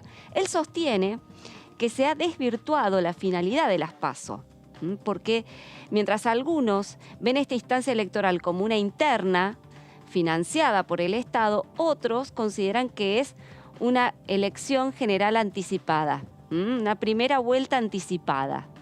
Las PASO, dice, no sirven a su finalidad cuando los partidos políticos se presentan con lista única. Yo creo que este es el único argumento realmente más importante o de mayor profundidad que esgrime el diputado Di Giacomo, porque efectivamente las PASO pierden su razón de ser cuando los partidos políticos se las ingenian para presentar listas únicas. Pero esto no es problema de la herramienta. ¿No? Y ahí está un poco la cuestión de aclararlo. No es el problema de las PASO propiamente dichas, sino es un problema de los partidos políticos que por una cuestión de cúpula, de dedocracia, digamos, definen qué candidatos van a competir y qué candidatos no van a competir. También hay que leerlo políticamente de dónde viene este proyecto. Un partido provincial que no suele tener candidato a presidente, que está ordenado internamente en su provincia y que obviamente cuando se ve favorecido con que las PASO anticipe un poco cuáles son los que compiten a nivel nacional claramente, ¿no? y se despegan en el resultado y cuando llega a la general pierden mayor cantidad de votos esos espacios de terceras o cuartas fuerzas. Claro, sobre todo a la hora de dirimir lo que son los diputados y senadores, ¿no? Exacto. Porque lo que ocurre justamente es que las PASO, al actuar como una elección general anticipada, fomenta una polarización entre las dos fuerzas más importantes, las terceras fuerzas quedan más relegadas y cuando justamente se hacen las elecciones generales y se dirimen las elecciones legislativas, qué cantidad de diputados y senadores va para cada fuerza, ahí es donde pierden peso específico. Claro, el tema también, bueno, ahora ahí creo que lo ibas a leer en la placa que sigue, es el tiempo que pasa, ¿no?, entre las PASO y las generales, que Exacto. a veces puede producir algún tipo de, digamos, peligrosidad o riesgo institucional para el que pierde y es gobierno. Exactamente. Bueno, justamente ahí lo que sostiene el diputado Di Giacomo es que a su juicio las PASO son inconstitucionales, sostiene que el artículo 95 de la Constitución dispone que las elecciones presidenciales deben realizarse dentro de los 60 días anteriores a la finalización del mandato presidencial. Advierte que al extenderse el plazo del periodo electoral más allá de lo razonable, se licúa el poder del gobierno hasta el traspaso de mando. Y pasó, sucedió. Sí. Exacto. Y ahí lo que te dice la CAM, porque había un proyecto en su momento de Carla Carrizo para acercar las fechas. Claro. Para que las PASO estén mucho más cerca de la general. El tema es lo que que ahí dice hay la un Cámara Nacional Electoral es que no da el tiempo para hacer los recuentos. Exactamente, y sobre todo el recuento de la provincia de Buenos Aires. Exactamente. A ver, otro argumento que esgrime el diputado Di Giacomo es que son costosas, que las PASO son costosas, innecesariamente costosas, sostiene. Recuerda que este año van a insumir, según el presupuesto 2023, 22.500 millones de pesos. Él propone, con esa cifra, con ese monto, crear dos fondos, un fondo de fortalecimiento de las políticas de lucha contra las adicciones, como un fondo de fortalecimiento para el pago de prestaciones básicas a personas con discapacidad. Difícil esto, serían fondos con asignación específica, habría que votarlo con una mayoría agravada de votos, ya de por sí se trata de una ley electoral, hay que votarlo en la Cámara de Diputados 129 votos, con lo cual le agrava todavía más o complica todavía más su debate. La última placa es una suerte de repercusión que tuvo la iniciativa, por supuesto el rechazo de Juntos por el Cambio. Diputados como Facundo Manes dice, que escribió en Twitter, en su cuenta de Twitter, no a la derogación de las PASO, es un atropello institucional, un atajo para algunos político. es anticonstitucional y para otros es un atropello que se las quiera derogar. Exactamente, sí. Lo que pasa es que atropello en el sentido de que, y esto sostienen todos los de la oposición, no puede estar cambiando las reglas electorales en medio del juego electoral, ¿no? Falta menos de un año para las PASO. ¿Pero cuándo sería el deadline? Sí. Sería entre abril y mayo del año que viene. Hasta ahí. Hasta ahí. No hay más forma porque ya en mayo se convoca, es la última fecha que tiene el presidente para convocar. El tema es que están presupuestadas las PASO. Exacto. En el presupuesto justamente aprobado. Si se la saca con ese dinero hay que hacer algo. Digamos, bueno, quedaría vacante. El diputado, digamos, dijo a dónde para él debiera ir ese dinero. Sí, por estos dos fondos que te comentaba. Claro. Que, digamos, a ver, no solamente tenés que sacar la ley, que no la vas a sacar, digamos, pero se necesita una mayoría agravada, sino que además, al decir, bueno, los fondos destinados a las PASO se van a dedicar a la creación de dos fondos, estás diciendo, bueno, van a tener una asignación específica. Claro. Todo lo que son leyes con asignación específica también se necesitan mayorías agravadas, con lo cual también es complejo. Ni en los sueños. No. Yo la verdad es que no la veo para nada. Es muy difícil que esto prospere. No creo que salga antes de fin de año, porque, a ver, la única posibilidad de que esto pueda prosperar es que el Poder Ejecutivo llame extraordinaria si lo incluye en el temario. Para eso, Alberto Fernández tiene que borrar con el codo todo lo que viene diciendo, decir que la ley está buena y que hay que mantenerla. Y llegar a un acuerdo con Cristina Fernández de Kirchner en ese sentido. ¿Hoy lo ves posible? No. ¿Puede haber un acuerdo el año que viene? Tal vez, puede ser, pero estamos ya muy sobre encima de la fecha. Claro. Con lo cual, la verdad, complejo.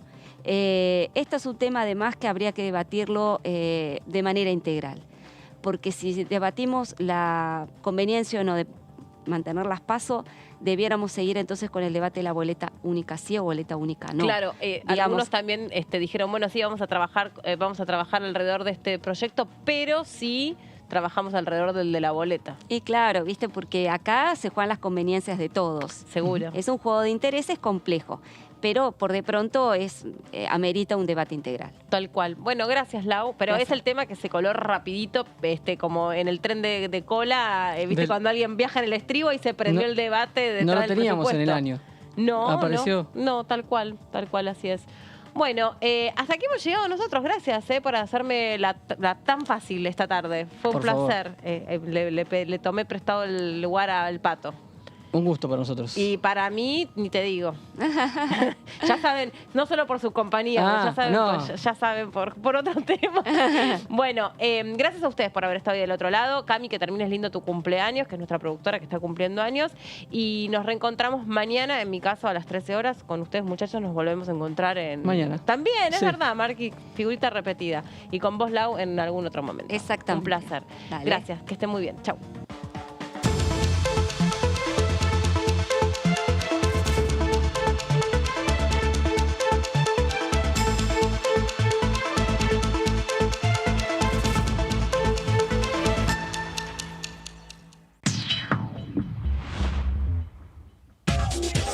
Lo que pasa en el recinto. Lo que pasa con las leyes.